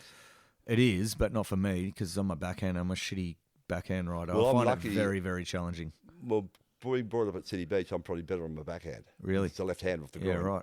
So I got brought up in City Beach. If so- I was a goofy footer, I'd fucking love Calbarry, but it's freaking gnarly, man. well, I haven't It's, surfed. you know, Probably too gnarly for me now, but I was a lot younger when I surfed it. same deal. Like you're dropping in, and there's like reverb coming off the headland as you're trying to drop in, and it's shallow, and you get those backwashes. The And, first time I surfed Kalbarri was 1974, and it wasn't crowded, so it was easy. yeah. And also, when you're that age, Yep. it doesn't worry you. Yep. Yep. But I have surfed it since, and the locals are just pushing you onto the rocks, aren't they? Yeah, that's right. Yep. Nutters. Yeah. They are, they're fucking. Hang on. Yeah, and it's not even like they're pushing you into the shallow part of the reef. They're pushing you onto the bit that The dry rock. it's not dry rock. It's dry land. It's the pretty much. continent. It's like It's- the lips landing on the continent. It's pretty not like much. it's landing on a shallow reef. It's It is. landing on the Yeah. freaking headland. Yeah. Yeah. It's a gnarly wave. I mean, it's a sick wave, obviously. Oh, I but love it's Kalbarri. I think it's a great freaking wave. gnarly. Yeah, But I haven't been there for years. I was thinking of doing a surf trip up there, but Yeah. like I said, time goes by. I think, oh, hang on, Yep. I should be up there now. Mm. But anyway, So where's your next surf trip then, J-Bay, you reckon? possibly I'm tossing. I think I'm going to certainly. I've talked to you about it. Yeah. I'm trying to get a mate to go with me. It's pretty Yeah. easy. Yeah, it's pretty easy. I've talked to And it's Tony pretty Van Ness about it too. Yeah, Tones, mate. Talk to Tony's Tones. He'd fucking hook you up with a mate. It's what he said. And it's cheap, man. It's as cheap as Rand's Indo. Nothing, isn't it? Yeah, and I remember when I was there, I just stayed in like some backpackers At J Bay. right there, Yeah. and there was fucking no one there. I had this whole room with a lounge room and a kitchen. What And, year were you there? 08, I That's think. fairly recent. Fairly recent. Yeah, I Fairly guess. recent. For me, it's recent. Yeah, I like it. And mate, there was freaking no one there. It was like I had this huge house to myself, even though I really was just hiring a room. And it was like a 100-meter walk to the Yeah, beach. fantastic. And the local IGA or whatever the hell it was, they sold like all these pre-made meals that were like made there Even in the better. deli, like little Yeah, curries and yeah, pastas and yeah, whatever. great. They were like fucking $2 or $3, man, and I was just buying them and coming home and Yeah. putting them in the oven or the microwave, and it was Yeah. pretty cheap living, man. It was good, and I was just sounds surfing. And, great. yeah, it's unreal. Yeah. Awesome. Yeah. You could easily go there though and not score. Like Well, you need that's- big swells. You know? That's like anywhere, pretty much. Yeah. Indonesia's Well, I guess it is. Indonesia's pretty much a short thing in July, August, September, isn't it? Well, you're always going to get a small wave at least, Yeah. in Indo. You're gonna get In some those wave. seasons, you're going to Yeah. get like some 2-footers, but Yeah. I feel like you could go to J-Bay and get a week of like you actually can't surf it. Well, you I know guys who go to all the way to the Maldives. Yep. And have 2 weeks of on shores. Yeah. It's a long way to go. Yep. So that's surfing. It's in nature, so you've got no choice. I mean, Yeah. the other thing I've taken up in the last few years, because my son does it, is snowboarding. Oh, yeah. So we've been to Japan a few times. The last time we went there, it was the worst year ever. Oh, really? It was When still was good. that? It was 2020. It was the first Oh. year of COVID. Oh, right. And it was the worst snow that I had for 40 years. Right. But it's not as fickle as surfing. No, it surfing, seems you to be way more consistent, especially Japan. Well, yeah, that's right. But Yeah. surfing, you've got to get offshore winds, you've got Yep. to get swell, you got the right tides. Yeah. There's a lot to it, isn't there? Yep. You should definitely go to J-Bay though. Well, I think I will for Yep. sure. Well, think I'm going that way. The other thing, when I talked to Peter Arnold the other day, Yeah. engine up, he was telling me about the trip he had. And I went, wow. Fucking, we'll go to Joe Bay in May and go to That's Indo what I- in fucking that's what- October. I got the time, so I Yeah, might why even not? do that. Yep. How many kids you got? Just the one, yeah. Yeah, He's yeah. living in Melbourne now, Oh, yeah. How old is he? 25. I Yep. started late. I was 45 when he was born. Were you? Yeah. Oh, you old dog. I was you an old dog, You yeah. saucy old bastard. Yes, thank you, yeah. Still going. Yeah. Classic. So Yeah, he's right. living in Melbourne, so Yep. he doesn't surf. Yeah. but he Doesn't- snowboard- never surfed? Well, he did. He was living, brought up down here, went Yep. down to primary school and Oh, yeah. and school in Busselton. Yep. And I took him surfing the first time. I bought him a little softboard. We went down a Rabbit Hill. He's about Oh, 9 or fucking 10. Rabbit Hill. It was Jesus. only small. Pushed him into the first wave. He got up, had the arm out like I do, and Yeah. rode it all the way to the beach. Natural Yeah. footer. I went, We're on. there we go. Yeah. But after that, I took him down again to rabbits because Oh, that's the jeez. trouble down here. Yeah. It's hard. It's hard for kids because you got to see. When I learned to surf in Perth, Yeah. City Beach, all our mates were down there. Yep. We could walk there in the morning, walk Yep. there at night. Yep. You could catch wave after wave. You were 20 metres off the beach. Yep. Shallow 2 foot sand waves, bottom. sand Yep. bottom, Nothing hundreds gnarly. of waves, no Yep. fear. Down here, you've got to take your kids to the beach. You've got to find the right day. Yep. You go take them out at somewhere like Rabbit Hill. You think it's 2 foot. Next minute, a 4 or 5 foot wave comes through. Yep. And they're underwater and they're shitting themselves. Yeah. They're having a bad time. And then I made the mistake of buying them a wetsuit and thought, we'll go to Meal up in winter. Yeah. We never went again. It was freezing cold. The Yep. shore break smashed him on the beach. Oh, shit. We never mentioned surfing again. Really? And that was it? That was it. And what age was he then, roughly? About 10, I suppose. And he never surfed again? No. In But the he- rest of his fucking life? No, never surfed again. Holy shit. But he snowboards. Yeah, that's cool. And So at least you get to we've connect been there. snowboarding together in New Zealand 3 times and Japan twice. Yeah, because it's you know it's transferable surfing to snowboarding. Oh, I think very much so. Yeah, it's not. Apparently, skateboarding and wakeboarding are much more transferable to snowboarding. Is what someone told me, because you're more front-footed and stuff. Well, But it helped a lot. I've only really done it properly once, and Well, I took to it a lot quicker than most people would, because you've surfed for fucking Well, 30 years. my first time I went snowboarding was in New Zealand, which is very icy. Yeah, it's way harder. It's way harder. But look, I compare New Zealand to, it's good. Queenstown's a great town, and it's fun until you go somewhere really good. Yeah. Japan's really good. It's a bit like surfing Three Bears and then going to macaronis. Yeah, that's right. You know, Yep. It's not, Three Bears is good and fun, but it's not macaronis, is it? Yeah. No, it's not. And if that's a good example. Yeah. But snowboarding, the first day I was on my bum the whole time Yeah. because I was trying to surf. Yeah, that's right. And I had one lesson. The guy said toe to heel. Yeah. Toe to heel. And after that, it was like surfing. Yeah. You put your weight in. I found it was back foot and front foot. Yeah. Digging a rail and cutting back. And Well, once you get in the powder, It's it easy. becomes more like surfing. it does. It's easy. When it's icy, it's not like surfing. Well, That's the thing. when it's icy, it's dangerous. Yeah, that's right. But also, Japan's got these giant runs and they're really wide. Yeah. Whereas New Zealand, you're coming down a very steep mountain. It's icy, it's windy, it's cold, Yeah, right. and it's difficult. Well, you Yeah. can still do it. Yeah. So I think I picked it up fairly quickly. My son reckons I'm shit, Yeah. but Sick. he surfs like a he snowboards like a skateboarder. Oh, yeah. Small chair. I snowboard like a surfer. Yeah, you yeah. know? Yeah. Big bottom turns. Big turns and stuff. High line, soul arch. I think I'm okay, but he thinks I'm shit. Classic. All right. Well, mate, what about if your best surf trip ever is yet to come, Yeah. worst surf trip ever? Oh God. I love this question. I don't know. I've I don't know if I've had too many Not- disastrous surf trips. Yeah, not everyone's got an answer to this, but when they do have an answer, it's always a hell story. No, I don't think I've got a real. Nothing ever The went wrong. first time, no, it wasn't a bad trip. First time I went to the Bluff in Nalu, was the surf was shit. It was in May, Yep. but I still enjoyed myself. It was warm weather, Yeah. and it was going up that part of the world. It's out in that desert environment. It's different, and you Yeah. feel different. Yeah. You look up the sky, and there's just stars everywhere. There's no people around, few people around. Yep. And it's a different environment. So Yep. it was a buzz. The surf was shit. Yep. It was only small, so I surfed small Nalu and small turtles and small the Bluff. Yep.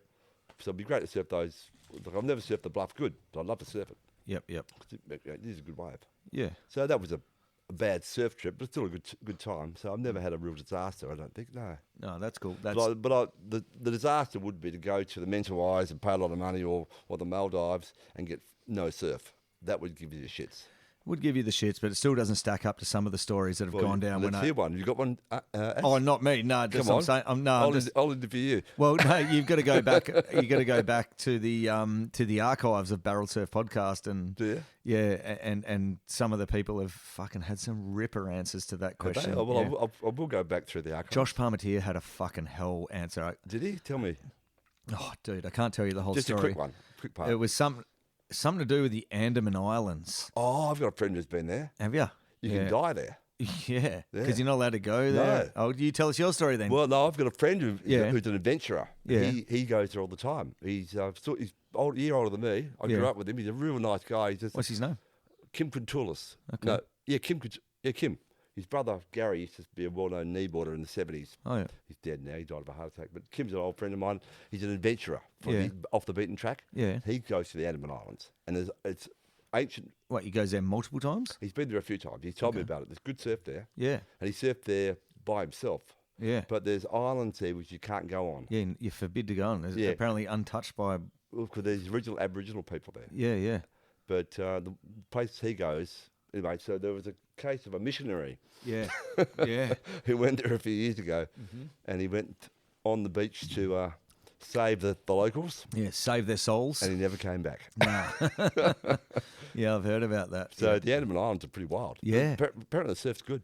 I'm sure it is. It's like frickin' halfway between Indo and the Maldives or some shit, isn't it? Pretty yeah, much. it's below Sri Lanka, so Yeah. it gets all the Indian Ocean as well. Yeah. Yep, yep.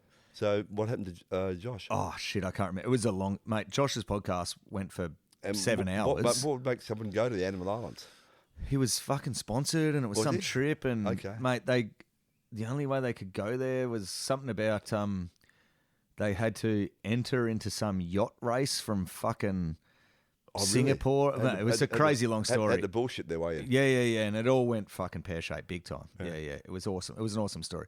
Josh Parmentier's whole podcast was ridiculously good. Was it? Oh, He's man. funny, isn't he? Oh, fuck, he's funny. Good. Aussie Ocker guy, lived a great life, awesome surfer, and he's a great storyteller. Well, I've met his father, actually. He's a good guy. Oh yeah, Yeah.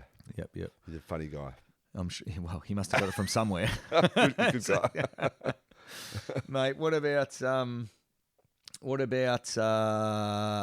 about your favourite surfer? Have you? It changes over Favourite time. surfer? Yeah. What, Is there now? any time? Well, my favourite I know surfer- it changes over Well, over but time. my favourite surfer is my brother, because I Is saw it? him surf. Yeah, cool.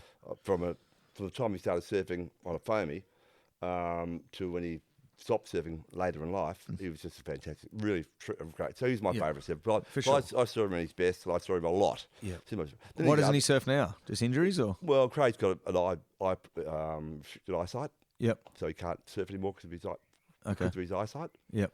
which is terrible because that's his great guy. Yeah. How long has he not been surfing? Oh, 25 years. 25. So his eyes went pretty early. Yeah, so he's got but he's still. It was funny. I was in Bali about 7 or 8 years ago. And we were at Brower, and I had this little 6'2" firewire. Yeah. And Craig picked it up under his arm and said, "Oh, you like your board? Can I have a ride?" I said, "Go for it." He had his board shorts on. Yeah. And he paddled out at Brower. Little 2-3 foot wave came through. He swung round, one paddled up to his feet, did this great little turn, went through a section, and came in and said, "Oh, it goes well, doesn't it?" I Yeah. went, Right. Right, But- hadn't surfed for like 5 years before "Oh, that. no, 20 years." Oh, 20 years. Yeah. But- right.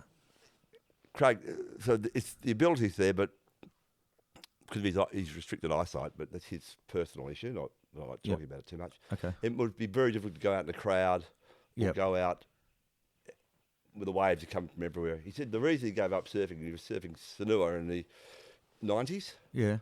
and he took off on a great wave, and he ran this guy over, cut him in half. Oh, right. You couldn't Because he see. couldn't see him.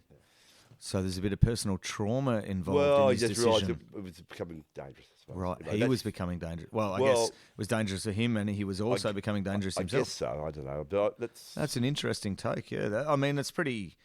It's pretty. What's the word I'm after? Noble of him to, in a way, to go. Well, I think he did- I'm endangering other people. Well, I think that's and I'm when he gonna keep- realised that it was coming to an end. Yeah. I don't know. It's What hard. about if you went to, say, your Indo trip that you're going to do this time around, like next year? I mean, is there any chance you can chaperone him in the surf? I mean, there's frickin' No, crew look- that are look, surfing blind out there no, these I've days. I've talked to Craig about this sort of stuff, and Craig said once you've surfed to, and Craig's not talking to your ego, Yep. so once you've surfed to a certain standard, Yep. it's hard to go back. Yeah, you know what? I've fucking got a theory on this. What? Me and Tony Van Ness have agreed on this theory. Yeah. That's why me and Tony are still so keen, because we've been pretty shitty surfers our whole life. We're the average Joes. So when you're the average Joe, you never got to these dazzling heights of performance. So you never fell away in terms of your surfing ability. So, like, I'm sure that some of these guys, like your brother, obviously a bit different with his eyesight and that, but some of these guys that were really great surfers, they're at the top of, they weren't just at the top of their game, they were at top of everyone's game. Yeah. And then as age starts to weary them and their performance drops off, maybe their froth level drops off because they're like, man, I can't do it like I used to do. It's not the same. Whereas like me and Tony are like, man, I feel like I'm pretty well surfing as good now as an overweight, unflexible 47-year-old. Well, you're doing well. I saw you some great waves the other day yelling up. But it's because I've been pretty shit my whole life. Well, you were surfing pretty well when I saw you. No, anyway, mate, I'm not surfing like your fucking brother Craig. No, right? you know what I mean? But, so I'm a little bit the same, I suppose. But Yeah. your froth does. No, look, you're definitely a little bit up on my level. But anyway, I just my theory is like, because I've been a very average surfer my whole life, I'm just on this very steady trajectory of enjoyment in surfing. Yes. Whereas I could only imagine people that surf so good, like your brother and your, I won't name names, but people who are really great surfers. I can understand how it must be a little unsatisfying as they start to drop off. Whereas from the average Joe, my enjoyment level's still the same. Does that make sense? Absolutely, 100%. So maybe there's a bit of that. I with think your brother. everyone likes to surf to their best ability. I mean, and as you get older, you drop off. I still surf because it's a great thing to do, but I still like to surf to my ability. And when I don't surf to my ability, it shits me. And right now, I'm going through a very bad form slump. And I'm telling you, so I've decided to do something about it. It means, what are you going to do? Surf more. Okay. Because what happens is it becomes a vicious circle. It's a spiral. You spiral one way or the other way, don't you? Well, what's happened is if you don't surf a lot, Yep. especially as you get older, your performance goes down. It's only your personal performance. Yeah. When you take off on a good wave, you want to do it justice. Yeah. So if you don't surf a lot, you paddle out, you surf shit out, so you lose your froth. You don't surf. You surf less. Yep. When you do go out, your performance goes down again. And Because you've been surfing less. Yeah, and it goes down. spirals So down. I've said to myself, I've just got to surf more. Yep. Get your surf fitness up, and it's not only your surf physical fitness; it's your mental fitness. Yep. Because it's when you're out in the surf, especially as you get older, there's a lot going on. Especially if it's crowded, Yeah. crowds can really do your head in. Oh, I'm sure. Especially if you fucking had that break 45 years ago by your fucking self. Yeah, You know what I mean? You go out and see the young guys; they just paddle the engine up, they swing around under the lip, and down they go. They're just like, this old cunt doesn't know anything. Yeah, They're not giving you the respect that they probably should, you know? Like, I don't think we gave too many people respect. no, yeah, okay, fair enough. But, silly old press. But still, they're maybe not taking the full gravity of the situation that, geez, this guy's been doing this for 55 years out here, you know? Well, there's not much respect out there, I tell you. But anyway, a favourite surfers around here? Mate, just before we move on to favourite surfers, I really agree with that spiral this way or spiral that way that you were talking about, because I got an old mate and, mate, same deal, just been an average Joe surfer his whole life, but the last fucking 3 years, last 3 to 5 years, he's really spiraled down because he didn't surf enough. So then when he was going out, he was having very unsatisfactory surfs. Yes. And because he has an unsatisfactory surf, he has a bigger gap in between surfs because he didn't enjoy his last surf.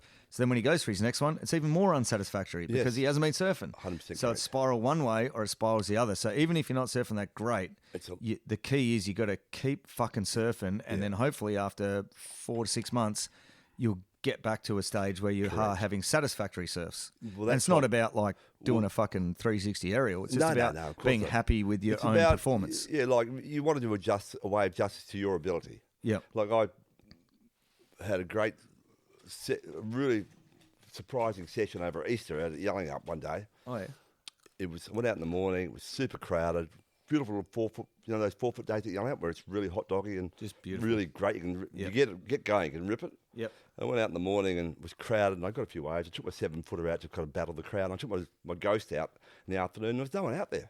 Really? No one hassled me. No big boards. No, just me and another guy sitting at the back. And I No absolutely- young 47-year-old Adzy's No, fucking trying to 40, snake your set. none of those young bucks out there giving me the shits. No one giving me the shits except Yep. myself. Yep. And I surprised myself. I thought, well, where did this come from? And Yep. you get those moments. And I had a session at Left-Handers earlier this year where it was a really great day. Yeah. And the main thing when you get older is getting to your feet and getting into the right part of It's your the board. pop-up. The pop-up and landing it Yep. with speed in the right part of your It's board. all about the pop-up. Do that, and it's cool. Anyway, Yep. I was out at Left-Handers. It was a really great day. High tide, 2.23 metre swell, Yep. south, offshore. And Yep. I gagged this one. The best waves at lefties are just inside the bubble, Yep. and they double up, and you take off at steep, and you come from behind, and if you get to your feet, and I got this great wave, where I actually got to my feet, and I just came from behind and just took off. Yep. And as I was going through these sections, you go, look, when you got speed, surfing's easy. Yeah. And your feet are in And the I right spot. came in just buzzing. Went, wow, where did that come from? Yeah, So those right. little moments keep you going. Keep you going. And then you go Keep out you there, frothing. Yep. and I call it, when you hit 60, you get the senior citizen shuffle. Yep. And when you get to 65, you get the senior citizen stumble.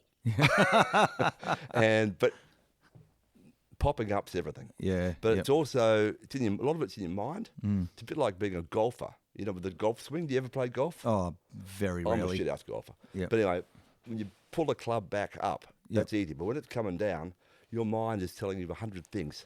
Yep. Look at that ball, it's too small. What's that, Yep. Yep. a bit like surfing. When you're younger, Yep. you just see a wave, you turn around, swing around, and paddle, don't you? Yeah. Yep. When you're older, you're thinking, oh, hang on, where's the wave? I've got to paddle over there. I've got Yep, to do yep. this. I've got to rely on myself. Who's here? Who's there? Yeah. There's too much going on. Yeah. Right. No. Interesting take. Well, I think you just got to shut it down. I'm just going. Yep. Hmm. No, So I like I'm it. going through the yips at the moment. No, mate, you're doing well. You're 70, mate. You're allowed to put another 6 inches on your board. You're aware of that, aren't you? You don't ride massive boards, actually. No, well, I'm actually rejigging my board. So I've got a 6.3 Phantom. Yep. So I ride lefties. That's fucking ridiculous. No, but 6'3". it's got 37 litres. It goes Okay. great. Yeah, And okay. I've got a 6.5 Ghost, which I ride at lefties when it's bigger or yelling up. They paddle well, Yep. depending on the crowd. And I've got a 7-foot board, which goes okay. But I'm about to buy myself, I've actually borrowed a little 42 litre fun board. Oh, yeah? Not a fish, but wide and thick. Yeah. And I'm thinking of getting myself a 7.6 55 litre board Yeah, for yeah. yells. Yeah, you should. That's what, I'm just checking them out online. There's one I really like, so Yep. I might buy that and see how it goes. Yeah.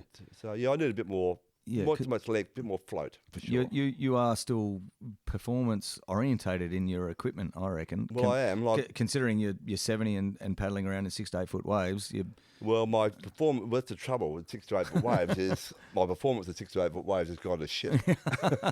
And when it goes to shit, you can take a hell of a pounding, can't you? you can, yeah. So that's why I've said to you, this year I've said to myself, go to yelling up, 4 to 6 to 8 foot, yes. Yep. If I see a 10-foot wave, go No. to inch it up. Yeah, fair enough. Yep. Yeah, sick. But it's not only your fitness level, it's the amount of waves you miss, Yeah. the amount of takeoffs you don't make, Yep. and it all adds up to can be a pretty nasty time. It can be, because, I mean, you don't make a takeoff out there. It's not about holding your breath or whatever. It's like, okay, you can chill out under there. It's like, mate, you might do a ligament in your knee or something. You know what I mean? Well, I think holding your breath's pretty tough. Yelling up's got a bad hold down. Oh, it does. It's a deep There's water a hole wave. And, there. yeah, and it drags you underwater a Yeah, long well, way. I was talking to my brother Craig about it Yep. on the phone. We're talking about surfing. We still talk about surfing. Yep. And he's right on there. He's very good in the water. He's not only a good surfer, he could pick waves, Yeah, one of those pick the guys. ocean, when he could paddle through lips and sort of stuff. You know? Yeah, right. And he was talking about some of the hold downs he had at Yelling Up. Yeah. And he's naming the exact spot. Yeah. And Richie Myers has told me that he's gone out there diving when it's been small. Yeah. And you dive down and the current takes you down and out. Really? Even when it's small, there's a hell of a current. Yeah, right. Richie believes the hold downs at, he told me, the hold down to Yelling Up can be worse than Sunset. Wow. Wow, that's There's crazy. a few spots out there which are pretty heavy. Yeah, for sure. I came up recently before my board, Yeah. I came up with my board. Next minute, Yeah. Yep. I feel like I had that a couple of weeks ago, and it was an 8-foot board that had about 65 litres in it. there you go. Yeah, and I came up and I'm like, fuck, my board's still on. I thought it was snapped. And then it popped up and then I'm like, fuck, what was holding that down? It was only a 6-foot day. I knew this was coming up, and I knew it was coming up at me. Yeah, right. Yeah. Mate, I want to get a little bit more insight about your brother, Craig, actually. He was a bit of a weapon, and he's got the single fin hanging up in the roof there. Good And looking board, isn't it? yeah, it is good. I might just ask you a couple more questions, but Yeah, sure. because I've been pounding the cheekies, I just need a quick break. Sure, go for it. Yeah, so, mate, I wanted to ask you, I mean, Craig's been a pretty prominent part of this podcast. I've never met him. Yeah. Mate, he was got into shaping pretty solidly. What was his career trajectory? Was it sponsorships and shaping, or was there other businesses involved, or where did he go? You must remember, and there was no money in surfing until, but even guys like Mark Richards never made any money out of surfing. I mean, he's 4 times world champion, especially in Western Australia. You were so far away from the hub. Yep. Ian Cairns was the only guy to really make it, because Ian left here. West Oz style. Yep. He left in 1973 till he went to Hawaii. Yep. And Ian was very driven by being a professional surfer. Craig was just driven by being a surfer. So his shaping started out, him and Ken McKenzie, you know Ken? Yeah, I've heard Ken that made name. Energy surfboards. I think I've got one of them. I've got a pretty good single fin collection, as you can see. Yeah, you have. Yep. Craig and Ken made a board together, Yeah. Energy, and then Craig worked for Bill Oddie at Courtney's, Oh, yeah. and he learnt to shape by Greg Lawrence, and I believe Greg taught him. And he was a shaper there for quite a while, but he shaped some great surfboards, but he didn't like production shaping. He'd Okay. rather shape a surfboard for someone he knew. Like, he made great boards for me. Oh, yeah. Every board he made me was fantastic. Yeah, right. And he made some like that that's a great looking single fin. They could put 3 fins on that, couldn't you? Yeah. Yep. That board would probably be, late 70s? Yeah, you'd think so, wouldn't you? Mid to late? Yeah, well, it's I'd say late. It's pre-thruster, isn't it? Yeah. Yeah, it's got the fin box. Yeah, you got the fin box as well, too. Yep. So anyway, so he's shaping. And like I said, when he first went to Hawaii, he just started shaping, and the boards he took didn't work. The rocker was all wrong. But when he came back, he bought the Parish. He borrowed a lot of Rabbit's boards Oh, yeah. over there, Yep. because Rabbit had parishes. So when he came back, he started to shape these really good surfboards. That was just, but he just did it for coordinates, and then he lost his passion for surfing a bit, because to surf in Western Australia, you had to live down here. Yep. And wasn't much down here in those days. You had to sacrifice a lot. So You know. is he getting by just like shaping? What he was shaping, he was shaping surfboards down here. Yeah. At one stage at Tom Hoy's shed factory, and then he'd take the boards up to Perth and get them glassed at Cordonleys. Oh, And so that's his shaping career. And then he moved to Perth in the probably early 80s. And kind of fell out of love with surfing a bit. did he? Because it was so hard to be a surfer in Western Australia. Yeah. And you had to live down here and live life. You know, you had to we worked on farms. You know, we did potato harvesting or hay baling or Yep. pretty. Shaping was a hobby, I guess. Well, shaping was enough to get you by, Yep. so you could go surfing. But you weren't going to make any money out of it. And you mentioned earlier that it sounds like he had a family earlier than you. Well, too, Craig didn't did. Craig was married and had 2 daughters, quite young. he? So you can't just keep Yeah. living that No, lifestyle then, that's can right. you? So yeah. Is that why you went back to Perth? Sorry. Is that why he went back to Perth? No. We met his wife in Perth, and anyway, so Yep. I'm not quite sure. Look, I was away.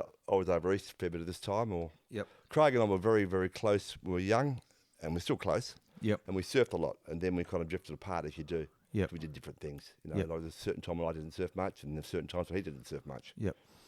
And yeah. Was so your older brother surfing through all that Greg years? surfed in the early days. Greg was quite a good surfer. Then Yep. he dropped out. Greg got a science degree in agriculture and Yep. got married young and walked more the straight and narrow than we did Yeah. in every way. yeah, in every and way. Yeah. become very successful and very happy. Yeah, good for you. Fair enough. No, Greg's a great guy. And I mean, in those early days too, like it was a youth sport, wasn't there? I mean, it Absolutely. was like you Well- look at, wasn't it fucking Martin Potter or something? He retired from competing at like 27 or well, something. when I It was crazy. 17, We like I said, we went in the state surfing trials. I got second when I was 17 in the juniors, and Craig won it. He was 16. I remember Murray Smith won the seniors. He was 28. I thought, isn't that incredible? He's still surfing at 28. Amazing. And I remember Robert Keneally coming over when he was 26. And thinking, oh, God, it's incredible. Robert's still surfing, you know? Yeah. Married with a couple of kids and still surfing. Good on him. Yeah, good for him. Oh, that's crazy. So hasn't isn't it changed? I'm 70 and still Kevin Merritt was just retired, apparently. What, from surfing? We heard, yeah, because he's at 89. Didn't quite make 90. He's hung up the gloves. I believe so. I spoke to Brett due to a few reasons. Right. Yeah, Brett told me the other day yelling up that Kevin's probably had his last surf. Right. What an inspiration Kevin's been. Yeah. I remember being... Because I saw him, I'm pretty sure I saw him suiting up not that long ago. It's only been in the last few weeks. Wow, that is big news in West Australian surfing. 89. Because I told a story on the podcast like maybe a year or two ago about how I wouldn't say I saved him, but I gave him a lot of help to get back to shore. I'm not surprised. After fucking being at solid Yals, it was like 6-7 foot. It was big enough, you know. Like fuck, it's 250 meters out to sea, and he snapped his leggy, and you know, I checked in on him. Mate, I won't go through the full story, but mate, I gave him my board. He planed my board in. I swam after him, and Good on you. he got pinballed down at the craggy reef between fucking the granny's pool and rabbits. terrible down You there, know isn't that it? zone down there. It's I've been fucking in there. horrible, It's right? scary down It's there. like you want to catch your right hander Yeah. and fucking go as far as you can and straighten out over the nice flat part of the Absolutely. reef. You don't want to be down the end of there. And he was down there, See, mate. that's the trouble, as you get older, you fuck up more, and you find yourself in those Worst positions. worst positions. That reef, Yeah, when it down goes the up end and there. down, Yeah, it's- it goes up and down. It's scary, isn't it? There's big crags, and craggy the gaps. drag, it's really bad. Yeah. But Well, going he was in that zone. Going Like, back to real Kevin, bad. would have been might have been 6 years ago, might have been 5 years ago, I don't know. I was out at Yelling Up, and it was 6 to 10 foot. I was shitting myself. It was in August, Yeah, those solid. really nasty days in August, but it's got its full power. Yeah. And Long I'm sitting there, period. and I looked around behind me, and there's Kevin sitting behind me. It's like- Hello, Kevin, how you going? Yeah. Because he certainly had a lot of courage. He does, yeah. And he was, he was a physical specimen back He was. in the day. So, A great, he was a Yeah. state centre half-back yeah. footballer Yeah. in the 60s. And like this, he's a Yeah, proper tank. proper tank. Anyway, and this giant set came through, and I got over it, looked around, and Kevin was gone. Oh, no. And I spoke to him later, and he said it was the worst beating he'd had in his life. Really? In He's his 80, life? probably 85, Oh, shit. and it was a solid 6 to 10 foot yellow. Yeah, right. So when you're getting caught by the big ones, Yeah. how big are they really Yeah, that's right. on the face? Who knows? Well, But- you see photos. You seen that photograph of Dylan Burden? Oh, yeah, that recent one, yeah, a couple of days ago. How big's the face on that? Yeah, it's a big face. 15 to 18 foot. Yeah, that's right. Yeah. Easy. Because it's so big and round. Like, Yeah. you don't even know where the bottom is, really. It's They're hard. big You waves can't, anyway, and yeah. so, Yeah, because that time a couple of years ago with Kevin, he was in the very bad position, and I was swimming and running across the reef trying to get to him, and he was wedged in a crack in the reef down he? there, getting surged in and out, God. and he just planed my brand new fucking, where is it? It's that fucking white one there, that twin fin swallowtail. Oh yeah, I was just see it. Yeah, okay. Yeah, mate. It was about 3. It was only about 3 surfs old, and I gave it to him to get in, and he's just planed it Over across the- the over the freaking reef. and I'm like, mate, whatever. This guy's about to die, like. Yeah. And then he was. I can't remember the sequence of events, but mate, he was. I remember literally seeing him without the board, and when all the water drained back, he just got sucked into this crack in the reef, and he was just like, 85, and there's this guy in the reef in a crack as the water's draining off, and Well done. yeah, and then he just got smoked. And anyway, we got him in. He's fucking pissing blood everywhere, and all that stuff. So when I'm in trouble next time, I'll put my hand up and you'll come for me. Mate, but the funniest part about the story, like, he came in and he's such an old fucking trooper. He's like, Absolutely. and his board was gone. I got him in, then I grabbed my board back and took off to fucking rabbits to get his board, and got that, and his old thick Delta, Yeah. Got him up the car park, and he's fucking missing skin everywhere, and Really? big bruises on under his weddy and that, and his shins and that. And Andy was like sorting him out. And anyway, at the end of the day, this is the worst part of the whole story. The end of the day, I've gone to work and I've rung Brett you know, and I'm like, hey, just checking in on his old boy. And I'm like, hey, Brett, because I didn't have Kev's number. Yep. And I was like, hey, Brett, you know, he's his young, fit son of 64 or whatever. And I'm like, Brett, how's the old boy? And he's like, oh, the old boy's good, yeah. And I'm like, have you spoke to him today? And he's like, nah, why? And I'm like, oh, you haven't spoken to him today? He's like, no. And then he's like, Brett's like, why? What's up? And I was like, oh, man, I just fucking surfed yells with him this morning. He got pretty fucking flogged, you know, like set on the head, snapped leg, he swam in, smashed into the fucking reef, you know, cut up, blah, blah, blah. And then Brett's just like, oh, bloody hell, Dad. He knows he's not allowed out when it's that big anymore. And then I just realised I've just dobbed this guy in. His wife, Margaret's not to know, apparently. Yeah, apparently. Oh, mate. Apparently the whole family. Brett was telling me that the whole family had sat him down and said, Dad, you're not allowed out in the big stuff anymore. And then I just felt so bad. I'm like, here's this fucking absolute legend of West Australian surfing. Yep. I've tried to do the right thing, and I have done the right thing. Yeah, but then I tried to do the right thing by following up to see how he's okay, and I inadvertently fucking dobbed him in. I'm sure Brett would have kept it quiet. He would have gone. Brett would have gone to Kevin, and they would have stuck together. Yeah, I know. Brett, I'm wondering what he told his missus when he got home. He had fucking blood coming out like off his face, on his hands, his fucking legs. He's been to hospital a couple of times. It's like, what did he do? He probably got home. He probably fucked because he's on a farm, like 28. He probably got home and jumped in the tractor and took off the back paddock and claimed that he fucking. I do have a funny story about Kevin and about 1972, and I was first living down here. We were surfing Margaret's all the time. Probably 72, 73 summer.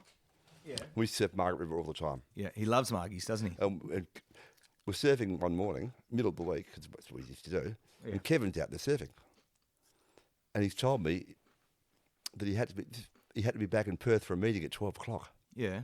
And he'd driven down that morning from Perth in his Mercedes. He'd got down in just over 2.25 hours on the old road. He did 160 mile an hour the whole way. Wow. Miles an hour. Yeah. And that was back when it was like a 4.5 hour trip, right? Yeah. He did it in about 2.5 hours, and he had to be back in Perth for a 12 o'clock meeting. Wow. And he made it, didn't he? Well, I don't know, but that's how keen he was. He was keen. Yeah, very keen. His rumours of him and his V8 Mercedes back in the day they're pretty iconic. They are. Yeah, he was. There was no speed cameras back then. None. Let's put it that way. Yeah, he was pretty switched on though. He was. He made it. Yeah, he was. Yeah. Well, that's a big piece of information. He's officially retired. That's what I've been told. I shouldn't be. I hope I haven't announced it. But yeah, that's what Brett told me. It's like breaking news. It is breaking news. So it's big.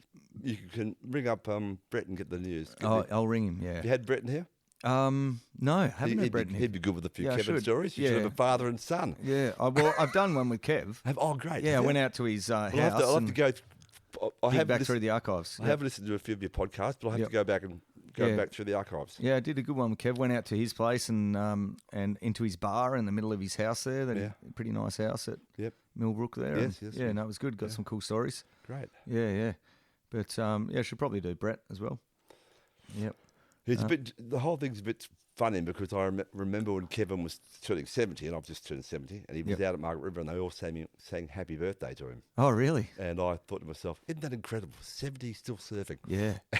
So it comes around quick. It does, but hey, I'm sitting here talking to you, and you're 70, you're still surfing, mate. There's a fucking lot of people that fell by the wayside before 70. Oh, I'm sure you're very well aware of that. Like absolutely, it's not easy. We're talking about the spiral before, and that's all really personal, physical challenge and personal mental challenge. But there's plenty of people that just copped, like your brother and the eyesight. There's plenty of physical hurdles that just couldn't be jumped. Absolutely. I mean, I've spoke to. Once again, you don't want to talk for other people, but I spoke to Sammy Hansen recently.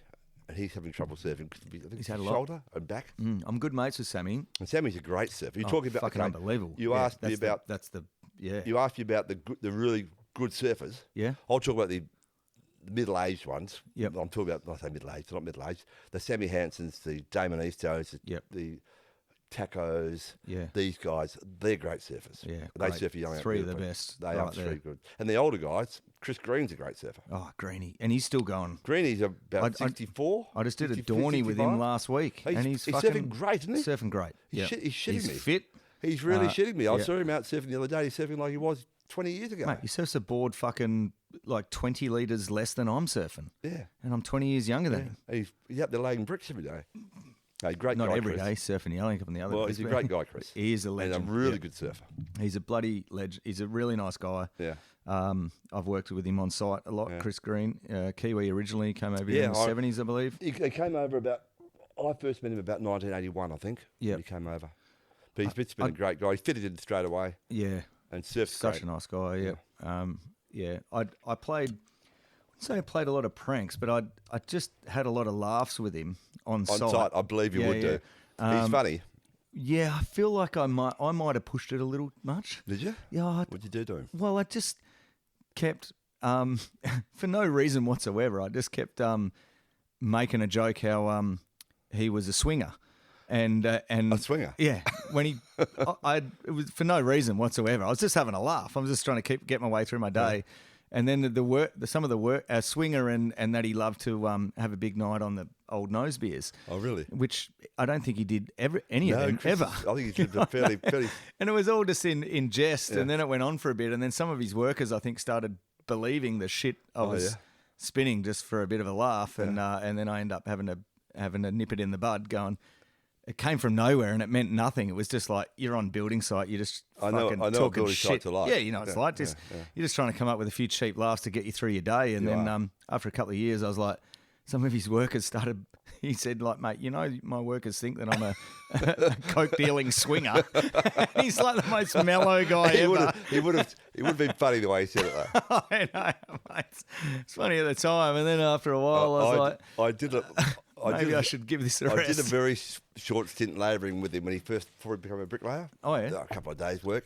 And we were both doing some brickish labouring work. I think we were doing it for Prive and Peter McDonald.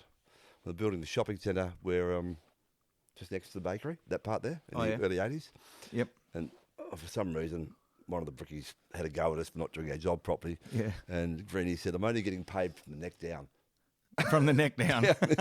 I'm not paid to think. Yeah, that's pretty good bricky theology. Theory. He's a bricky's labourer at the time. Yeah. So no, Chris is great. He's a bloody good bricky. He's such a nice guy and mellow guy. Yeah. And great surfer, man. He's still surfing really well. He's shitting me. I reckon. I had a session with him. I feel like it was late autumn this year. Me and Northie and Greenie, and it was a really nice day out there. And we were hooting him into these sets, and we were claiming it was.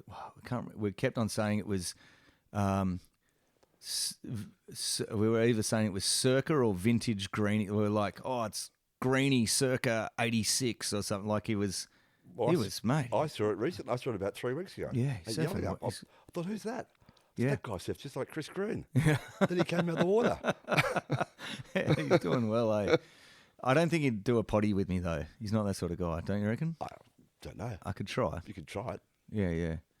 I feel like he's probably too wary of me and all the shit I've talked on the building sites. You might have turned him I off. might have spooked him. But I love the guy. He's a legend. He is. Yeah. Mate, who else has been... Yeah, we touched on Sammy Hansen. I spoke to him about a few weeks ago. He said he's had a real bad run of injuries, had a surgery that didn't go well. Yeah, I heard. He was one of the great yelling up surfers, wasn't he? Fantastic Beautiful surfer. style and great positional awareness. Yep. What other sort of surfers have inspired you over the years from this area? Well, obviously the Patterson's a great surfer. I don't know Jake that well, but I know Ant-Man's just a fantastic guy, and his courage is unbelievable. Yeah, it is. Yep. I remember talking to him one day, going back about 12 years ago. We were at Windmills, and I'm standing next to him, and I was just looking at him, and his biceps are about like my forearm, you know. Yeah. Side he is. I said to him, how do you paddle into a 30-foot wave? Because he'd been invited to the Eddie Aikau 3 times. He got third in it twice. Yeah, he got a fucking podium finish. Yeah, twice. And he won at Sunset and all this sort of stuff. So not that I so much big on contests, but just to be invited to that stuff. Yeah, I said, how do you paddle into a 30-foot wave? He said, you would have done it. I said, no, I wouldn't. No, we wouldn't, Ant-Man. No. That's why you're Ant-Man. That's right, he's great. And great surfer. So they're great surfers. Then you got the guys from the 70s. Like I said, the 70s had a lot of good surfers, the early 70s. Heaps and heaps of guys who could really surf. And everyone surfed 6 to 8 foot waves. Yep. You know, on fairly basic surfboards if you look back at them. Yeah. And no leg ropes. You know, so That's pretty hardy. It was. Yeah. And there was Tony Hardy. And there Yeah, was, and then there was Tony Hardy. and there was Ian Cairns, and there was lots of guys. I could name 20 guys who were very good surfers. Yeah. And your brother Craig, where did he move to Indo a long time ago, or where did it really fade out for him, surf-wise? Surfing-wise, I'm not sure. I don't want to speak for Craig particularly. It's all quite private, I guess. Yep, his fair enough. business. But no, he moved to Indonesia in the 90s, and Oh yeah. Did he still make boards at that time? no, he stopped making surfboards. And people take different directions in their lives. Yep. Not everyone's a surf Nazi. No. People try different things. Yep. So anyway, like I said, Craig, as he said, when you've surfed to a standard, that wasn't bragging. So when you surf to a standard, it's hard Yeah. to go back. Yeah, for sure. And I think there's a lot to be said for that. I mean, Oh, definitely. some people are different. Some Yep. people just, like some people say, well, I can't stand up, I'll lie down. I'm not going to lie down. Yeah. You're not? No, You're not doing I'll sit on the beach and watch. You're not going to do the Kev Merrifield and lay I down? don't think so. No. Okay. Maybe I will. But Maybe you will. Maybe I I- haven't got to that point I yet. haven't got to that point yet. I'm getting close. Yeah. But I don't But know. then you look at Damon Easto. He's just turned Damon's- 60 last year, Damon's and he had a dazzling high of surfing Yeah. performance, but he's still got a lot of froth. He Da- still surfs a lot. Damon's got a young boy. His young boy's really good. Yeah, great. Flynn Easto. Yeah, he's great. I was Yeah. yelling up about at the end of summer. It was about a 4 or 5 foot day, maybe. Good fun. Yep. Good big surfer kid that age. Yeah, and he's a size. small kid, yeah. And Damon was taking videos of someone. I saw this kid rip this wave, and I said, "Is that your boy?" He said, "Yep." I said, "He's ripping." Yeah. So Damon's got that. Okay, I guess that's gonna But keep you- Damon's he's always been a bit understated. Yep. He's a great surfer. He rides different surf crafts. Yeah. I mean, he was riding that what are LA. those? LA board. Yeah, fuck. He's, That was like 15 years ago he went and through I that said, phase. "Mate, I couldn't paddle that thing across the lagoon." Nah, it's like 4 foot, fucking paper thin. Yeah, and he was no sitting. He was fins. sitting there with the water up to his neck, and I said, "You need a flag on your head." One of those dive flags, the blue and white ones. And yeah. I see him out at yelling up on twin fins and single fins, and Yep. Damon's. He's a pretty unique talent. Yeah, he just does his own thing. Yeah, yeah. know. Yeah. But he's still frothing, you know what I Yeah, mean? Like well, he he still is. surfs a lot. Well, he's into his fitness and health and in the ocean, and Yep. He's a great waterman. He is. He's very fit, and he swam the rot nest, for God's sake. Yeah. I get tired on the ferry. Oh, that's a mate. I've had some really good one-liners over the years I of do. all these things. I reckon that's up there, Stewie. The old, he fucking swum to rot nest. I get tired sitting on the ferry. I reckon that's up there with one of the Okay. great, Well, I got great one. quotes. You got one. You got one in. Okay. That was a fucking But ripper. that's how Damon. It must give you a lot of confidence when you're that fit. That does. Oh, that's fucking good. I get tired on the ferry too. Oh, that's sick, mates. All right. What about I mean, you went through that the whole era of from big cinema movies, surf-wise, that were a rare occurrence to VHSs to Oh, yeah. I don't know what your Oh, now it's YouTube. online isn't it? what where you're at now, I'm on whether, you- whether I'm you're on- on Instagram and you watch clips or what. I'm basically on YouTube because it's got the big TV. It's great. yeah, There's- yep. I watch a lot of YouTube on everything these days, surfing included. Yep. But we used to, going to the Regal Theatre in Subiaco and seeing the latest surf movie, Hot Oh, yeah. Generation, and seeing Nat Young and Wayne Lynch, and it was everyone who surfed would go there. Yep. It was like the who's who, and we were just 14 and 15-year-olds and 12, 13-year-olds. We were in awe of all the surf stars from Western Australia, who Yep. are now, a lot of them are still friends, like Jim and Bruce King. Yeah, Jim's right. 78, and Was he on the surf movies? Was he? no, he was there. All the Western Oh, okay. Australian surf identities, Yep. who were anybody who was anybody would go to these surf movies. Yeah, yeah. They were big events, They weren't were they? huge, yeah. Yeah, 'cause And you at the would- Regal Theatre. Mm. So they were like you'd wait for this movie to get there and be so excited and go see this incredible surfing. Yep. Have you? I don't even know if I could answer this question, but I'm going to fucking ask you anyway. Do you have a favourite surf movie through all those generations, I think or is Morning of the Earth's pretty hard to beat. Yeah, You yeah, know, fair 'cause enough. I come from that era, Yep. and it's just. Where did you see that for the first time? I can't remember. At the Regal, probably. Probably, but like I said, it was made in 72, 73. Yep. So I was around at that time. I was up at Angourie in 72. Oh, yeah, right. And in 71, I went to Bells Beach, like I said, with my brother Craig, and Steve Cooney was there. Yep. And Steve Cooney must have gone to Well, Bali righto. and done Morning of the Earth with Straight after Rusty Miller straight afterwards. Yeah. So that's a great movie. Music, it's amazing. it just captures the feeling of the time. Oh, it's ridiculous. And that's what we would like. You see all the guys up at Angary in the old farmhouses making their surfboards. That's Yeah. what we were doing down here. Dave Batty Treelaw. Yeah, he was up there surfing when I was up there. Yep. And it was similar down here. You had So you were Robert doing the same Keneally and the thing. guys in their farmhouses and Yep. foiling their fins, and it was a country soul. Yep. And Did you ever on the back of that, considering you were right in the thick of that movement? Did you ever go like full hippie at any stage, like veggie and fucking dreadlocks and fucking Well, no, I was tie-dyed? vegetarian, but Were you? Yeah. You still are? No. No, just in that period. Yeah, from 16 to 26, Oh yeah, long time. it was yeah. a pretty big, It sort was. of a big movement, wasn't it? Yeah, it Surfers was. were full hippies back then, We, weren't they? we- Mostly. we were surfing hippies. We Yep. had long hair. Yep. We were social outcasts. Yep. We were living on the edge. We dropped out, very much dropped out. Like I said, I retired at 16. Yeah, yeah. And I realised when I was 28 I'd gone a bit early. Had to get a job and buy a property and do all the right things, Yep. which I ended up doing by some miracle. Yeah, that's classic. Yeah, so we're certainly living an alternative lifestyle. We weren't all love and peace, No. but we were certainly living an alternative lifestyle. Yeah, definitely.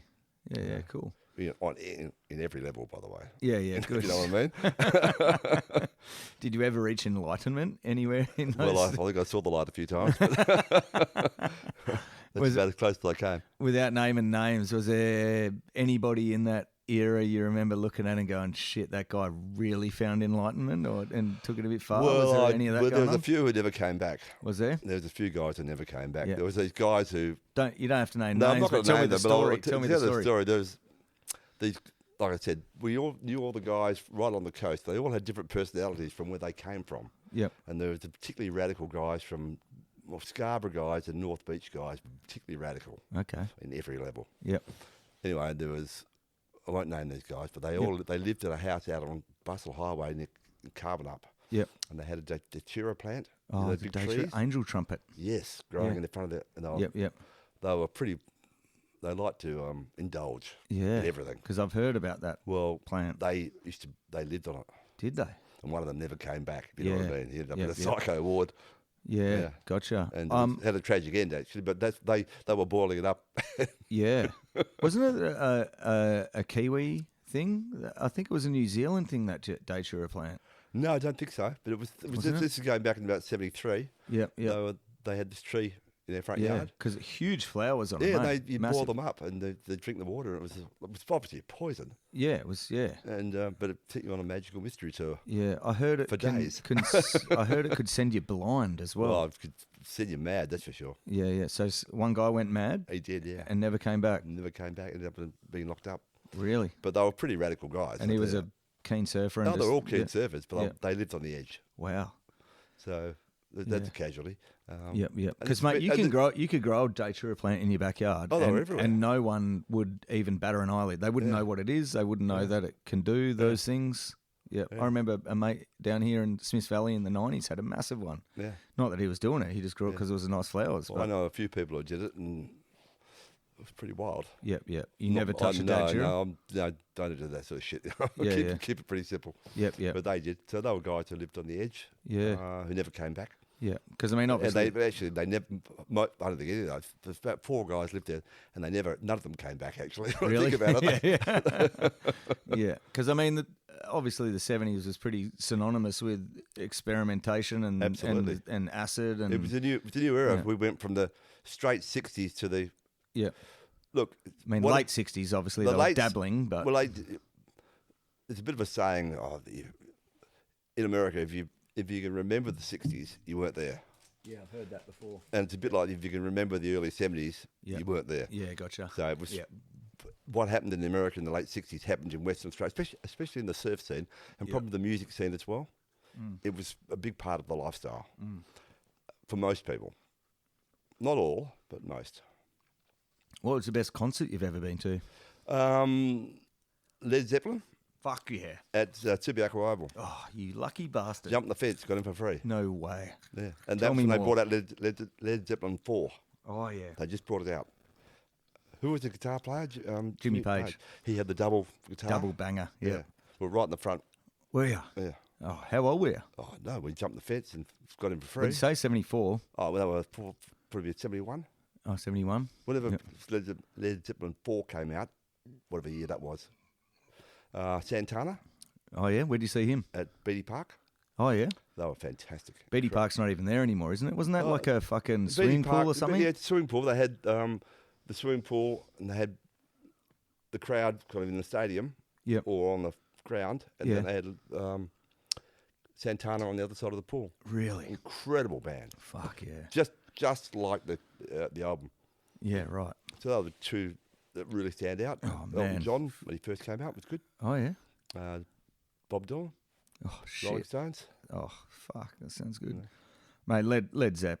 Led Zeppelin was the best. If I ever had a choice out of any era over any band ever to say who would you like to see live in the flesh in their peak, for me, Well, I it'd saw be them. Led Zepp. They were unbelievable. Awesome. Yeah. At their Because very Stairway to best. Heaven was on number 4, All- wasn't it? All that. Yep, yep. They did all those songs. Wow. Sick.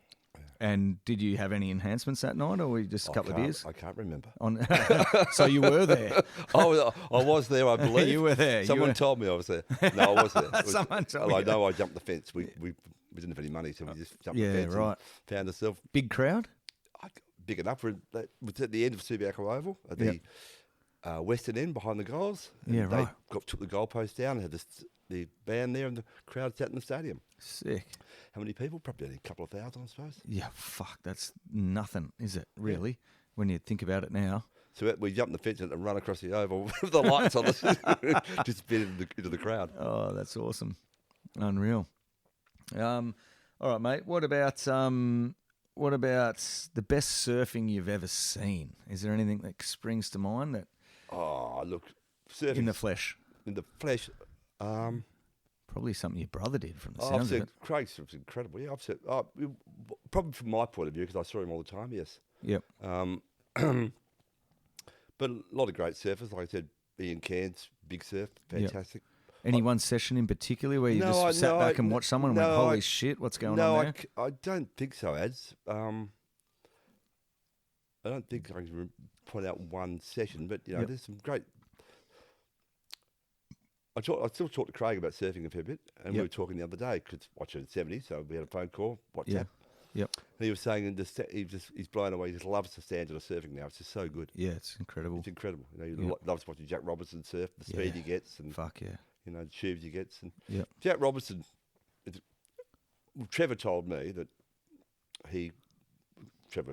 Jack's dad, that he kind of not so much modelled Jack on Craig surfing, but the influence is there. Really? Yeah, that's Of sort Craig- of the really? way Craig. That's Craig was fantastic. Craig was a tube rider. Oh, wow. North Point especially. Was he? Even Robert Keneally said that he broke new ground at North Did Point. he? Yeah. Yeah, Start to right. finish. Craig was obsessive about North Point. In 76, 77, that's where he'd surf. Even the suck Yep. at North Point all the way through. Yeah, right. And the boards were fantastic because I was like 7'2", 7'4", 7'6" pintails. Yep, yep. They just fit into that wave beautifully. Just lock in. Yeah. Yeah. Oh, that's pretty cool. Yeah. Yeah. I think that photo up there is Jack Robinson at North Point. Well, Jack surfed it great, didn't he? Oh, man. Unbelievable. But there's so many good young surfers these days. There's so many, A lot of them are second generation. Third generation even. Yes. Yep, Yeah. yep. Yeah. Yeah. So it certainly helps, I suppose, if you think about it. Oh, it It's does. 2025. Kids grow up riding a brand new thruster. They go to Indonesia for their holidays. Yeah. Well, and they see what's possible, Yes. so they're like, oh, well, you can do that. Well, it's you know? all. How does someone take to the air and go to the 360 in the air and lands on a wave and keeps going? I mean, Yeah. it's done with smoke and mirrors, isn't it? Fair Someone enough. says to me, "Have I ever done it in the air?" Yeah, I have, but not on my board. Yeah, yeah. Mate, can you remember your first tube ever? Not my first, but we used to, tube riding was big in the 70s because our Yep. boards were made for it. Yep, I yep. think the tube riding at Engine Up especially, in the 70s and 80s on the single fins was really, really good. And Smith's Beach as well. We used to surf Smith's Beach nearly every afternoon because the wind goes south in the afternoons. And Smith's Reef, we used to ride a lot of good tubes up there. And super tubes as well. Yep. So, and North Point, of course. But I didn't surf North Point that much. I surfed North Point more. I surfed it a number of times, of course. I had my best surf ever has been at North Point, ever. Is it? Yes, it was night. I remember that 1990. Yeah. We just bought the vineyard, the 130 acres. My dad, I came down with Dad because we were planting the vineyard. Yeah. It was in November, and they had the Margaret River contest on in those days in November. The Margaret River Classic. Yeah, well, it was actually Yep. the professional one, and I'm Oh, calling yeah. it 10 to 12, 15 foot.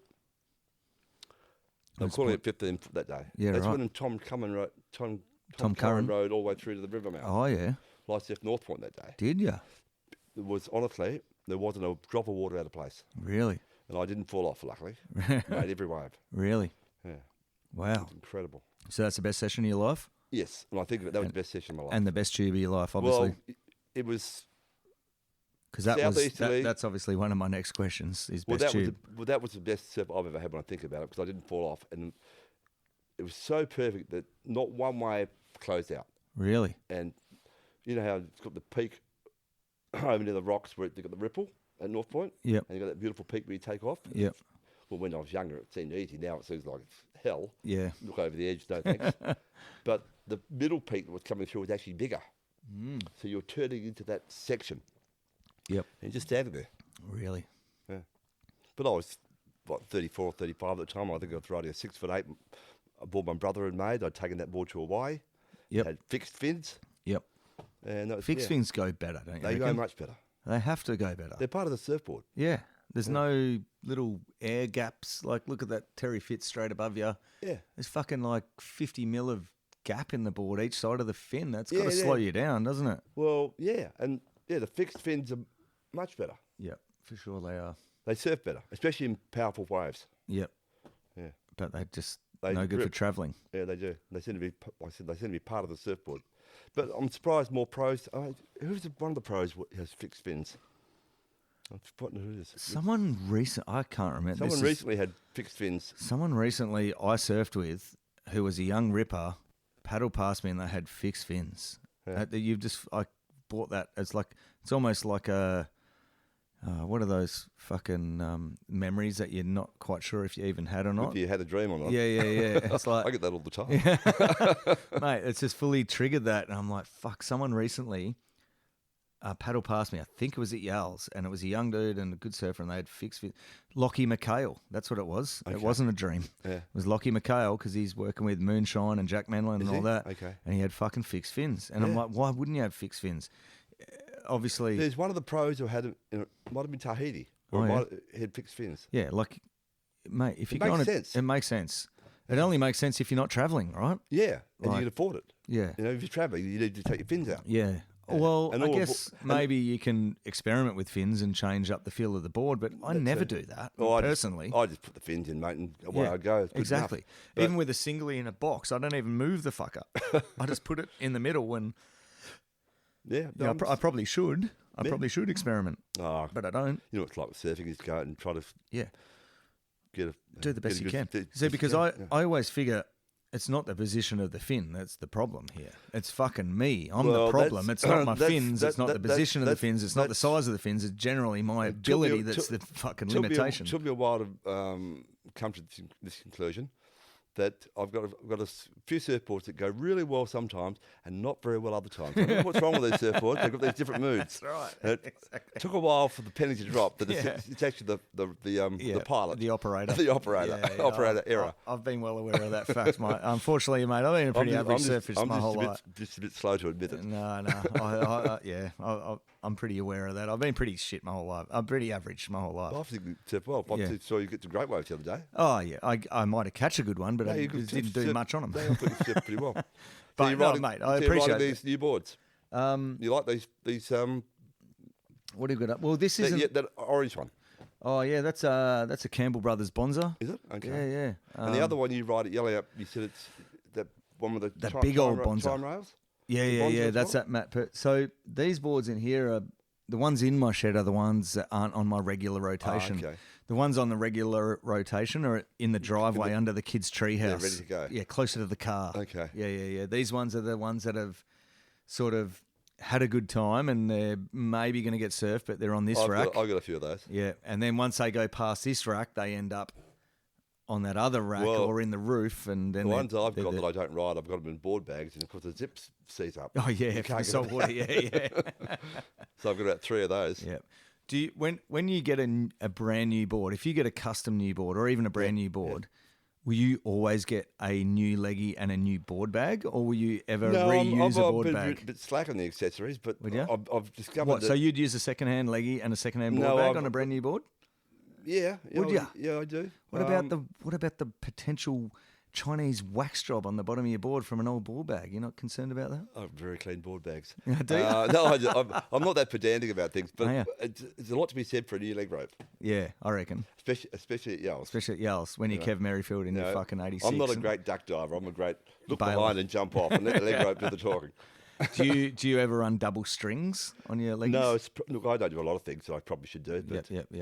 I've just decided not to go out when it's too big. Yeah, fair enough. Yep. Do you put your leg rope under your wetsuit or on top of your wetsuit? Your leg rope cuff. Oh, under. Do you? Yeah, you put it on top, do you? Oh, fuck yeah. Must try it. See, I'm a bit slow off the mark. Well, leggy snag, man. If it's under your wetsuit, you're in big trouble. Well, How I you tell you gonna what, get it off? though, I'm surprised they haven't invented some sort of quick release. Or Mate, had they? Yeah, about I told you, about 15 years ago. Fuck, probably longer, probably 20 years ago.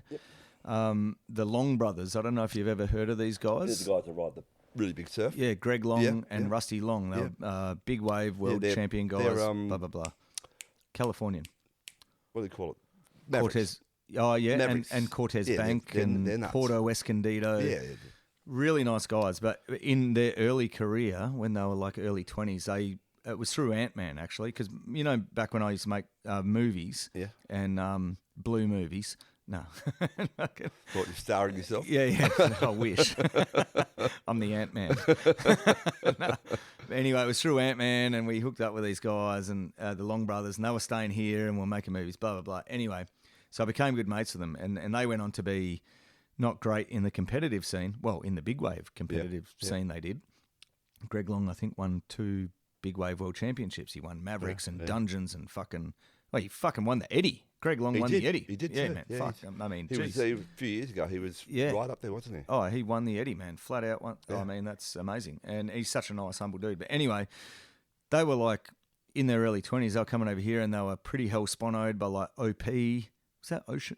Ocean Pacific. Yeah. Yeah. OP and fucking Vans and like they were pretty sponoed up. And they had these leggies at the time because they used to leave a lot of shit. I was a pauper, man. I was working at Cave's house, pouring beers. Okay. Driving around in a rusty Sandman, pretending I was making surf movies for a living, which obviously I made no money out of. I lost a lot of money, but I was having a good. It was Lucky you got a trade. yeah, that's why I did that after. It was when you were saying like, I realised at 26 I retired too young. I was 28. 28. I got the 28. But when you were saying that, it really actually reflected to me. I was sitting there here thinking, fuck, I sort of did something similar. Like I worked part-time, and I'm sure you did at the time too. You know, we worked when we need to. yeah, worked when I need to, and I just surfed and I made surf movies, and I fucking, mate, it was not a career path by any stretch. And it was almost like I retired too early, but I had a bloody good time. Yeah, But anyway, absolutely. in that period, I was hanging out with the Long brothers, and I had no money, and they were, mate. I think the American dollar was Aussie dollar was like 50 cents. So they were coming over here, all sponoed up. The exchange rate was awesome in their favour, and they'd leave me with all these awesome wetsuits and frickin' boards and wetties, and some of the leggies that they had at the time had the full grenade fucking ring pull. Yeah. Where, it was where, like where was it pulling from? yeah, down But there you had on to your get ankle. down to it, did You you? still had to get down there. See, It was I the had- same as it was the exact same as your bloody. See, I had a scary experience at Yelling Up a few years ago with my leg rope. It was the same as this.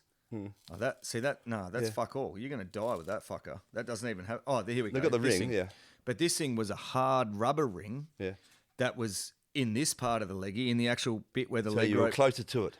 Yeah, but it connects to where the leg rope actually connects to the cuff, and you'd pull it out, and then it would detach. The whole leggy would really? detach. It was a full grenade ring pull. Okay. Yeah. So I don't know what happened to that company. Well, I've never seen them since. I but had a slightly scary experience at Yelling Up a few years ago yeah, where I wiped out and my board got dragged under and I was underwater, and I couldn't. The board was going away from me. Yep. The whole weight of it. Yeah. And I couldn't. You can't actually reach. You can't get there, You can't man. get. No. And I couldn't pull against my board. Yep. And luckily I stood up. The water you was only this deep. Oh, really? This deep. I got my nose above the water.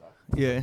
Sorry. That's all right. And That was an animated story. You were was, way off mic but, there. It was good. I like the animation. But Yep. I realised it can happen. I mean, you had that guy, Creed Barnes, of course, who died at Margaret's. Yep. He's only 17. That's and right. a Josh couple of- Parmentier, once again, he was there that day. That was his Yeah. best friend. Yeah, well, okay, there you and go, then see. recently, Frank Hayter on the same piece of Yes, reef. so it can happen. It So can I'm happen. surprised someone hasn't got. 'Cause the trouble is you can't actually reach it, even No. there. That's right. If it's going away, can't. you can't. Because it's like you're in a river, Yeah, like in a whitewater rapid. yeah. You can't pull, your abdominal muscles you aren't can't strong pull enough. the board No. back with your leg. Mate, I've talked about it in the podcast before, but There needs, to be shark there needs eyes. to be a release from here. Yeah. It pulls up and releases. Well, shark eyes wetsuits, Yep. fantastic wetsuits, and I've seen the ad and it was yeah, guy mate, talking guy's about a fucking legend, Shannon. And, mate, we'd fucking board shorts and rashies, like the good stuff, right? Good stuff. But what they also do is him and Russell Ord, that amazing photographer, yes. yep, and great big wave surf waterman. He's a Yes, waterman, he you know, certainly is. surfing bombies, big bombies. They do a safety course, which I did a couple of years ago. I thought about doing it. I heard Fantastic. about You it. should do it, mate. It's like a breathing, blah, Yes. blah, blah. But one of the things they do is a leg rope snag simulation. Really? Yeah, where they tie a leg rope to your leg and you swim out in the bay at Dunsborough and they tie it to a big rope and 15 people on the beach grab the rope and start running and you're underwater.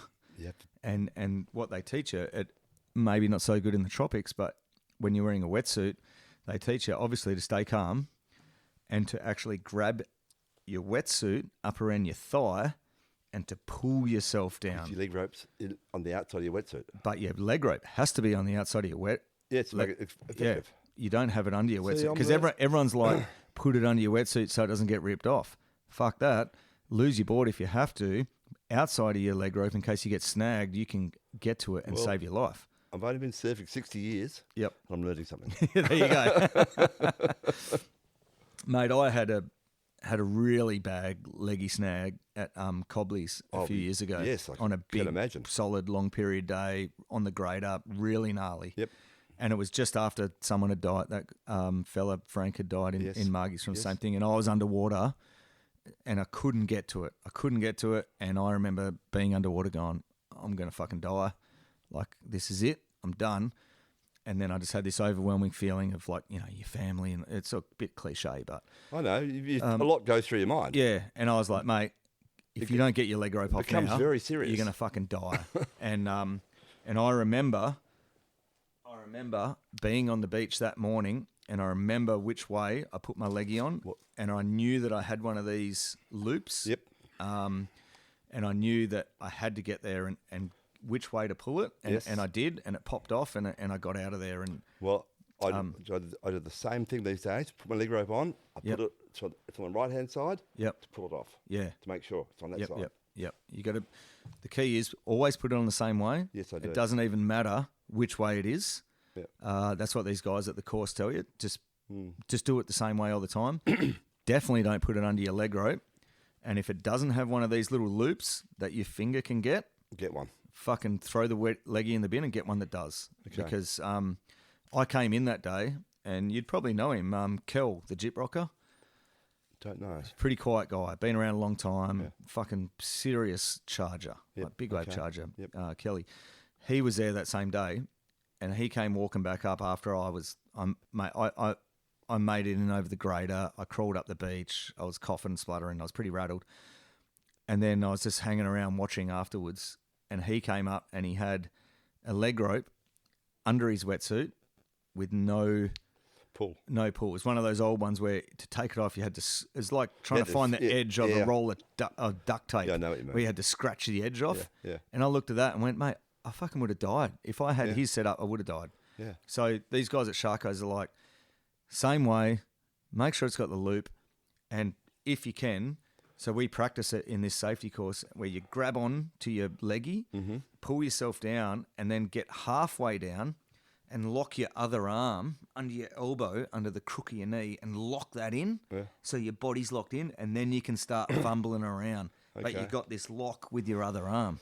It's a lot to think about underwater. It's a lot to think about, but mate, that's why you practice it. You Yeah, do a absolutely. simulation, and I came away from that course thinking it wasn't just that. There was a lot of other things, but that one in particular, same as you. I've been like, man, I've been surfing fucking my whole life. I never knew this shit. Why didn't I know this shit earlier? I should have known this shit. It's pretty basic stuff. So the Shark Eyes safety course, mate, get around it. I Anyone should do who's it. I'd listening. like to do it. I'd like Yeah, to do it fucking for do it. the breath holding Yep. and to know how to relax Yeah, that's right. because it makes a big difference. Big difference, man. Yeah. Big difference. And there's some other good stuff that it taught me as well about, if there's a surfer unconscious, how do you, what's the best way to get him in, stuff like that. Yeah, okay, it's good. basic stuff. It's good. No, good we should stuff. all do them. Yeah, you should do it like once a year, to be honest. Yeah, I've done first aid courses, and it's amazing how quickly you forget. Exactly, man. You should do that shit like at least, every 2 years. Yeah, I think you're right. Don't you reckon? Absolutely, yeah. I'm going to do it again. I didn't do it last summer. I'm going to do it again this summer with Shark Eyes. Where's it on? Let me know. Yeah, keep me in the loop. They just do it down at the down at what do you call it? No, Quindalup. Do they? Oh, yeah, really? yeah, at On the beach? freaking marine rescue the Jetty. jetty at Quindalup with the what do you call that building there? The sea rescue. Yeah, sea rescue building. Yeah, they do it there. You do a little bit of theory in the morning, and then you do all your practice in the bay, like right Sounds there. good. Okay. Yeah, it's Work bloody there. awesome. Yeah, Great. unreal. Mate, all right. I think we've covered a think lot we're of good done. stuff. Yeah, good. No, but we got the best one for last. Okay. Worst wipeout ever. Oh, yes, okay. Well, I had that about 5 years ago. Wasn't a pretty recent. wipeout, it was a caught inside. Oh, was Is it? that okay? Yeah, that's whatever. I was down at Yelling Up in August. I think August is the peak of the heaviest time of the year. Deep ocean cold fronts. Yes, and the ocean's got so much power. You can even feel it when you're paddling through it. It's Yeah, hard to paddle. Yep. Thicker. And I was watching, it was a beautiful Sunday, and it was 6 to 8 foot with 10 foot sets. Yep. And I was watching it for about 2 hours. Peter Arnold was out there surfing it. Oh, he's a great surfer. Really great. He's on 7'6", surfing beautifully by himself, making wave after wave. And I He's watched got it. such good positioning. That's a key. He's good. Yeah. Anyway, and I was watching him, and I thought to myself, don't be a weak prick. Just go out. You weak prick. So I got my board, got my 8.3, Yeah. which is narrow, Yeah. jumped off the reef, as Yep. you do, got straight out, Oh, yeah. paddled out, and there's Peter catching a wave in. I thought, oh, that's great. He's Yeah. gone in. So I got out the very back. First one came through, about a 7-footer, Yeah. stroked into it, down the bottom, through a section, out into the channel. Oh, sick. How easy is this? Yeah. I thought, I'm only going to get 3. Yep. So I thought, I'll paddle wide, and I'll paddle a long way out. 'Cause Yep. It was big. Yeah. And I did that. I paddled out virtually through the cove and way out to sea. Yep. Way out. But you couldn't get caught inside. Yep. Looked out to sea and went, are you fucking kidding? When you see those big black ones coming at you? Yeah. Yeah.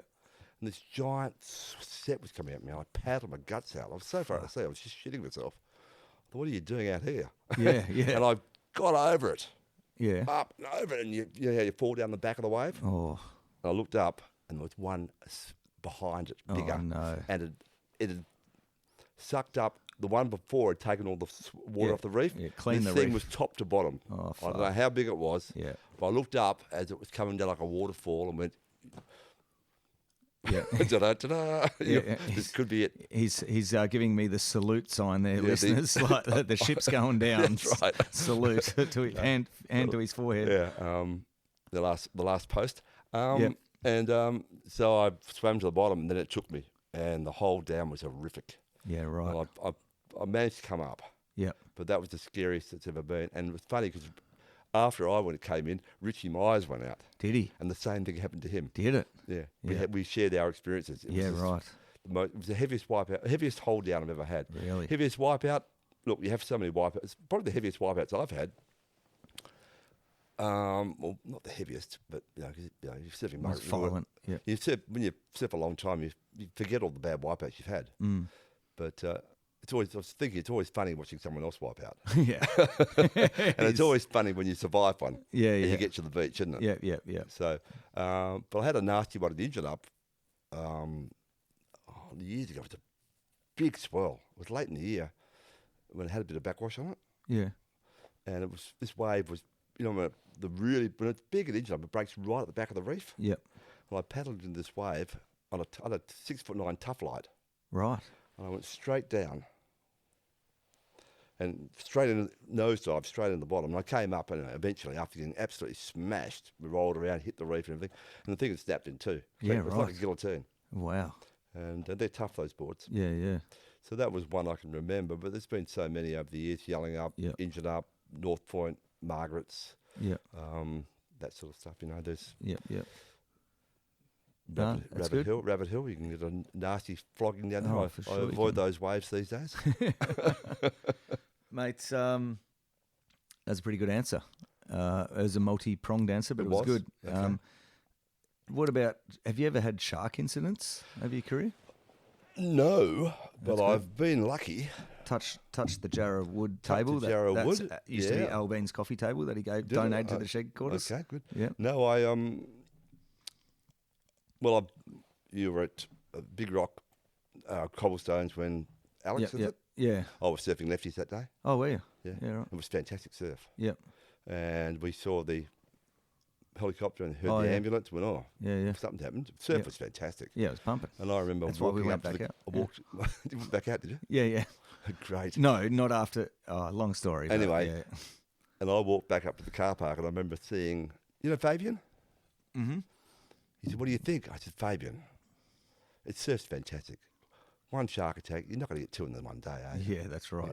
Yeah, Just go fuck. out." He didn't go out. Of course, in the afternoon, that one guy went out, and Yep. the shark went up and Yeah, took a chunk out of his leg. yeah, that's right. So you did get two in one day. Would have been did. the same one for sure. Well, it would have been the same one, because 100%. I know some guys who did go out, and the shark came up right next to them Yeah, yep. that same day. So it Yeah. was going up and down the coast Yeah, it between was. lefties and... And Cobblies. Yeah, Yeah. Big Rock. Yeah. So that was close. But I was also, when Brad Smith was taken, Oh yeah. I was at work that day and doing real estate, and Al Bean was working in real estate then at the same time. Oh, yeah. He was working the office next door. And It's funny how he just popped up after our little coffee table It was, convo. Yeah. so I rang up Al and said, "Al, this is July. Yeah. It's a sunny day, 4 Yeah. foot swell." I said, "Lefty to be off at sets, it'll be great. Yeah. Let's go for a surf." He said, "I can't, I've got an appointment." I said, "Okay, I'm off." Yeah. Anyway, for some reason I ended up down at Yelling Up about 1:15.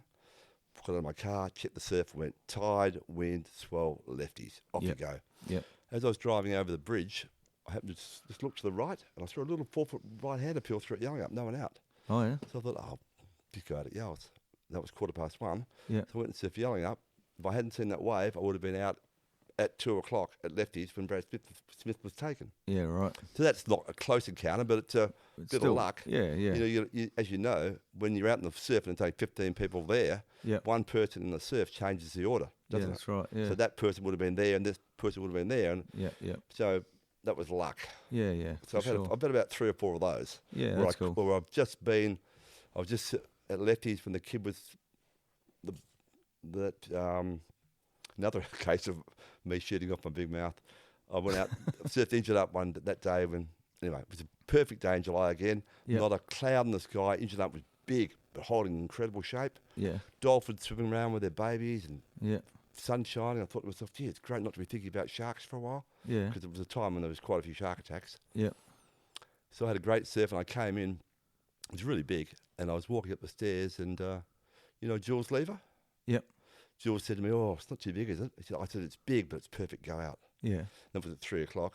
At 3:30, this kid who was out there when I was out there, because he Yeah. tried to drop in on me, and I called him off the wave. I thought he was Italian, because he was dark skinned. He wasn't, and he was sitting on his board, and this giant white pointer came up and Just under his lifted him. board and lifted him into the air. He did a somersault, landed on the back of the shark. Wow. And then it came up, and the shark came up again with its mouth open, and his brother put his board in its mouth. Really? And then they all got washed in by a big set. Holy shit. And when they got to the beach, they looked at his board. He had a tough light as well. You know, they're Oh, yeah. really strong, though. Not a tough light, he had a firewire. Oh yeah. Yeah. They're really strong. Yeah. You can't even dent them. And there was a nose print in the board, Yeah. and he had his 3 fins were, well, 2 of them flattened and one was spread open. Yeah, and there was all right. this blood and guts in it. Far out. The shark had come up and got 3 fins in the head Fuck. and then come up for more. Wow. Apparently Yeah. it was massive. Wow. So, and it was Dan Corbett. Was it Dan Corbett who rides the big waves? Rides the Yeah. waves? Dan and Mick Corbett with It's the big Mick wave. Corbett. Sorry, it was Mick Yeah. Corbett was out there Yeah, as right. well, and he had a funny comment.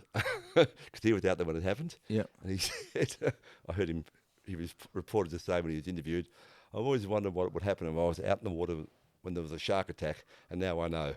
With every man for himself. Yeah, fucking hell. Fair enough. So that's sharks. Oh, you know. yeah, it's pretty gnarly. Oh, that sounds like you've missed a few things then. Well, I've been Never had lucky. anything personally. Touch Touch wood. Everyone Touch wood. Touch Albine's wood. Yeah. If you touch an Albine's wood, surely life's going to be It's good. like the Blarney Stone, isn't it? Yeah. So my philosophy on shark attacks is Yep. drive carefully to the surf. Yeah, Drive gotcha. carefully home. Yeah. That's the most danger. Yeah, I know. On the road. Yeah. Statistically, yeah. So keep that in your mind. Yep. Surfing's not so dangerous. Yeah, cool. No, I like that. All right, mate. Well, it's been pretty fucking awesome. Great, And stoked thanks. you coming in. It's been a very enjoyable Saturday night. Well, it's been the 2 hours plus. I told you. You were did. claiming like half an hour to an hour. After 30 minutes, we'd be out of here. Oh, fucking no chance, mate. We could go for heaps more. Mate, do you want to leave us with any sort of lingering thoughts that you have after a life of basically chasing waves and dedicating your life to living around surfing and the ocean? Yeah, well, it's funny because I don't surf as much as I used to, and sometimes I forget I'm a surfer. Yeah. Because I'm going through a bit of I need to get back into it. Yep. That's funny because I always see you there. Growing up, that was my identity, being a surfer. Yeah. Now I'm kind of, as you get older, you kind of, I don't know, it changes a bit, but it's been great. Yep. It's been a wonderful experience. You meet so many different people. It keeps you young because you go out and surf and you're hanging out with kids and people, and it's funny, and you talk to people and you make so many friends, and it's a comedy out in the surf, isn't it? It is, yeah. It's a lot of banter out there. Yeah, like what you said before, it's funny watching someone wipe out. That As long as too. they don't hurt themselves, That it's too, and, always amusing, you know. We were out there the other day, and then Damon Easto paddled out and Gregor's paddled out, and we're having a great time just chatting and having a laugh. And Yep. so no, it's been great. So yeah, and also surfing's great. It is such a unique sport, it's a life. Is it a sport? Is it a lifestyle? Is it an somewhere art? in It's all between. those things. It's Yep. gymnastic. Yep. And the surfboard's just the medium, isn't it? It is. We are the surfer. Yeah. It's a gymnastic. When you're surfing good, when you're younger and stuff, just a little slight movement, and you're doing things subconsciously. Just moving your leg or your arm or your foot or your toe or your weight, moving it back and forwards. There's a lot that goes on to surf well, or reasonably well anyway. Yep. And the beauty of surfing is the wave's alive. It is. You know, like you go snowboarding, it's a static. It's big and the mountains are intimidating. Yep. But they're static. Yep. But a wave's not. No. It's moving in three directions. Yep. And it's alive, and you got to read it. Yeah. So there's nothing like. It's a corny saying, but only a surfer knows the feeling. It's corny, isn't it? It is. But it's true. But it's not a bad way to finish either. But it's true. Yeah, it is true. Yeah. Fucking oath, it's true. So that kind of probably finishes me. Mate, that's awesome. So what's that's the Steve Irwin Award? Oh, well, we can do that. A Steve Irwin salute is a double thumbs up to anyone or anything, if you've got anyone. Well, I'd like to call out Barry McKinnon to yeah? come on this show and tell the truth. Okay. Tell the truth, Baz. Is that a Steve Irwin or a Clive Palmer? Oh, it's probably both. Yeah. All right. Well, Barry's always revving me up. Is he? He's good, Good. I reckon he's got some stories to tell too. I think he's very brave to tell his stories. Yeah. He did mention something about a midget, but I don't know that one. no. I don't.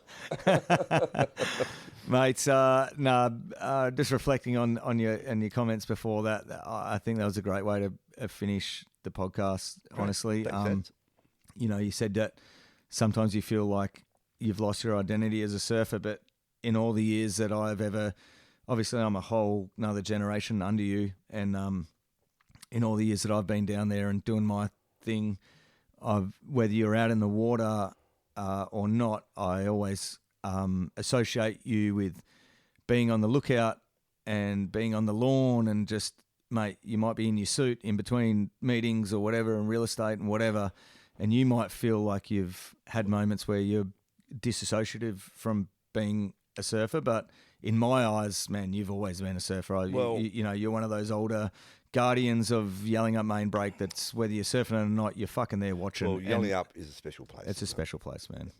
We're so lucky to have Yelling Up. It's just such a special place. We're just two absolute yelling up frothers, us two. So well, the wider audience might not agree, but we fucking love the Well, job. it's a great wave. And it closes out most of the time, right? Obviously, it's shit most of the time. Well, I think it's. I think it's a great wave. I asked Jake Patterson about it. Yeah.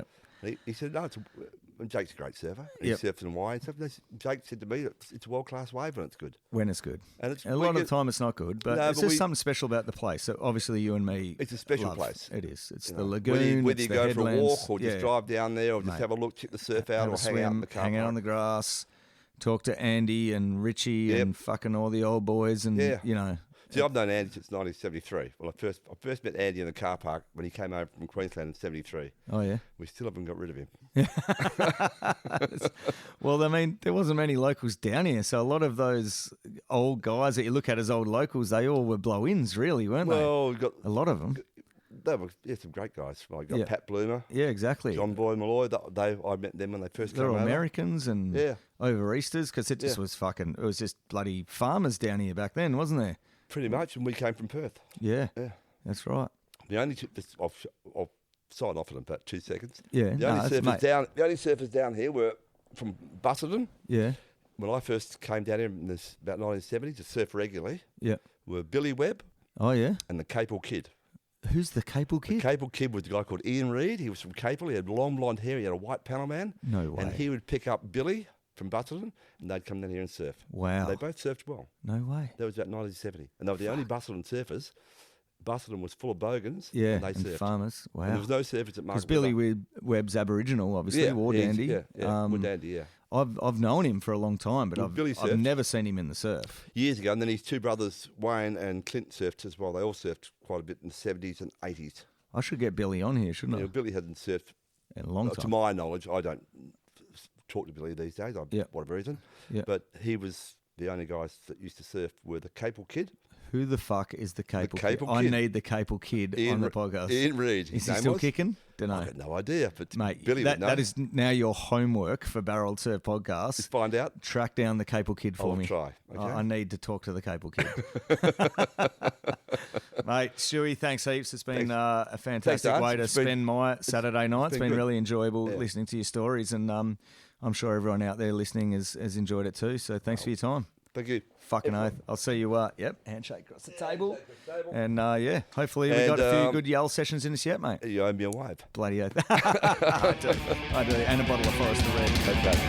Okay.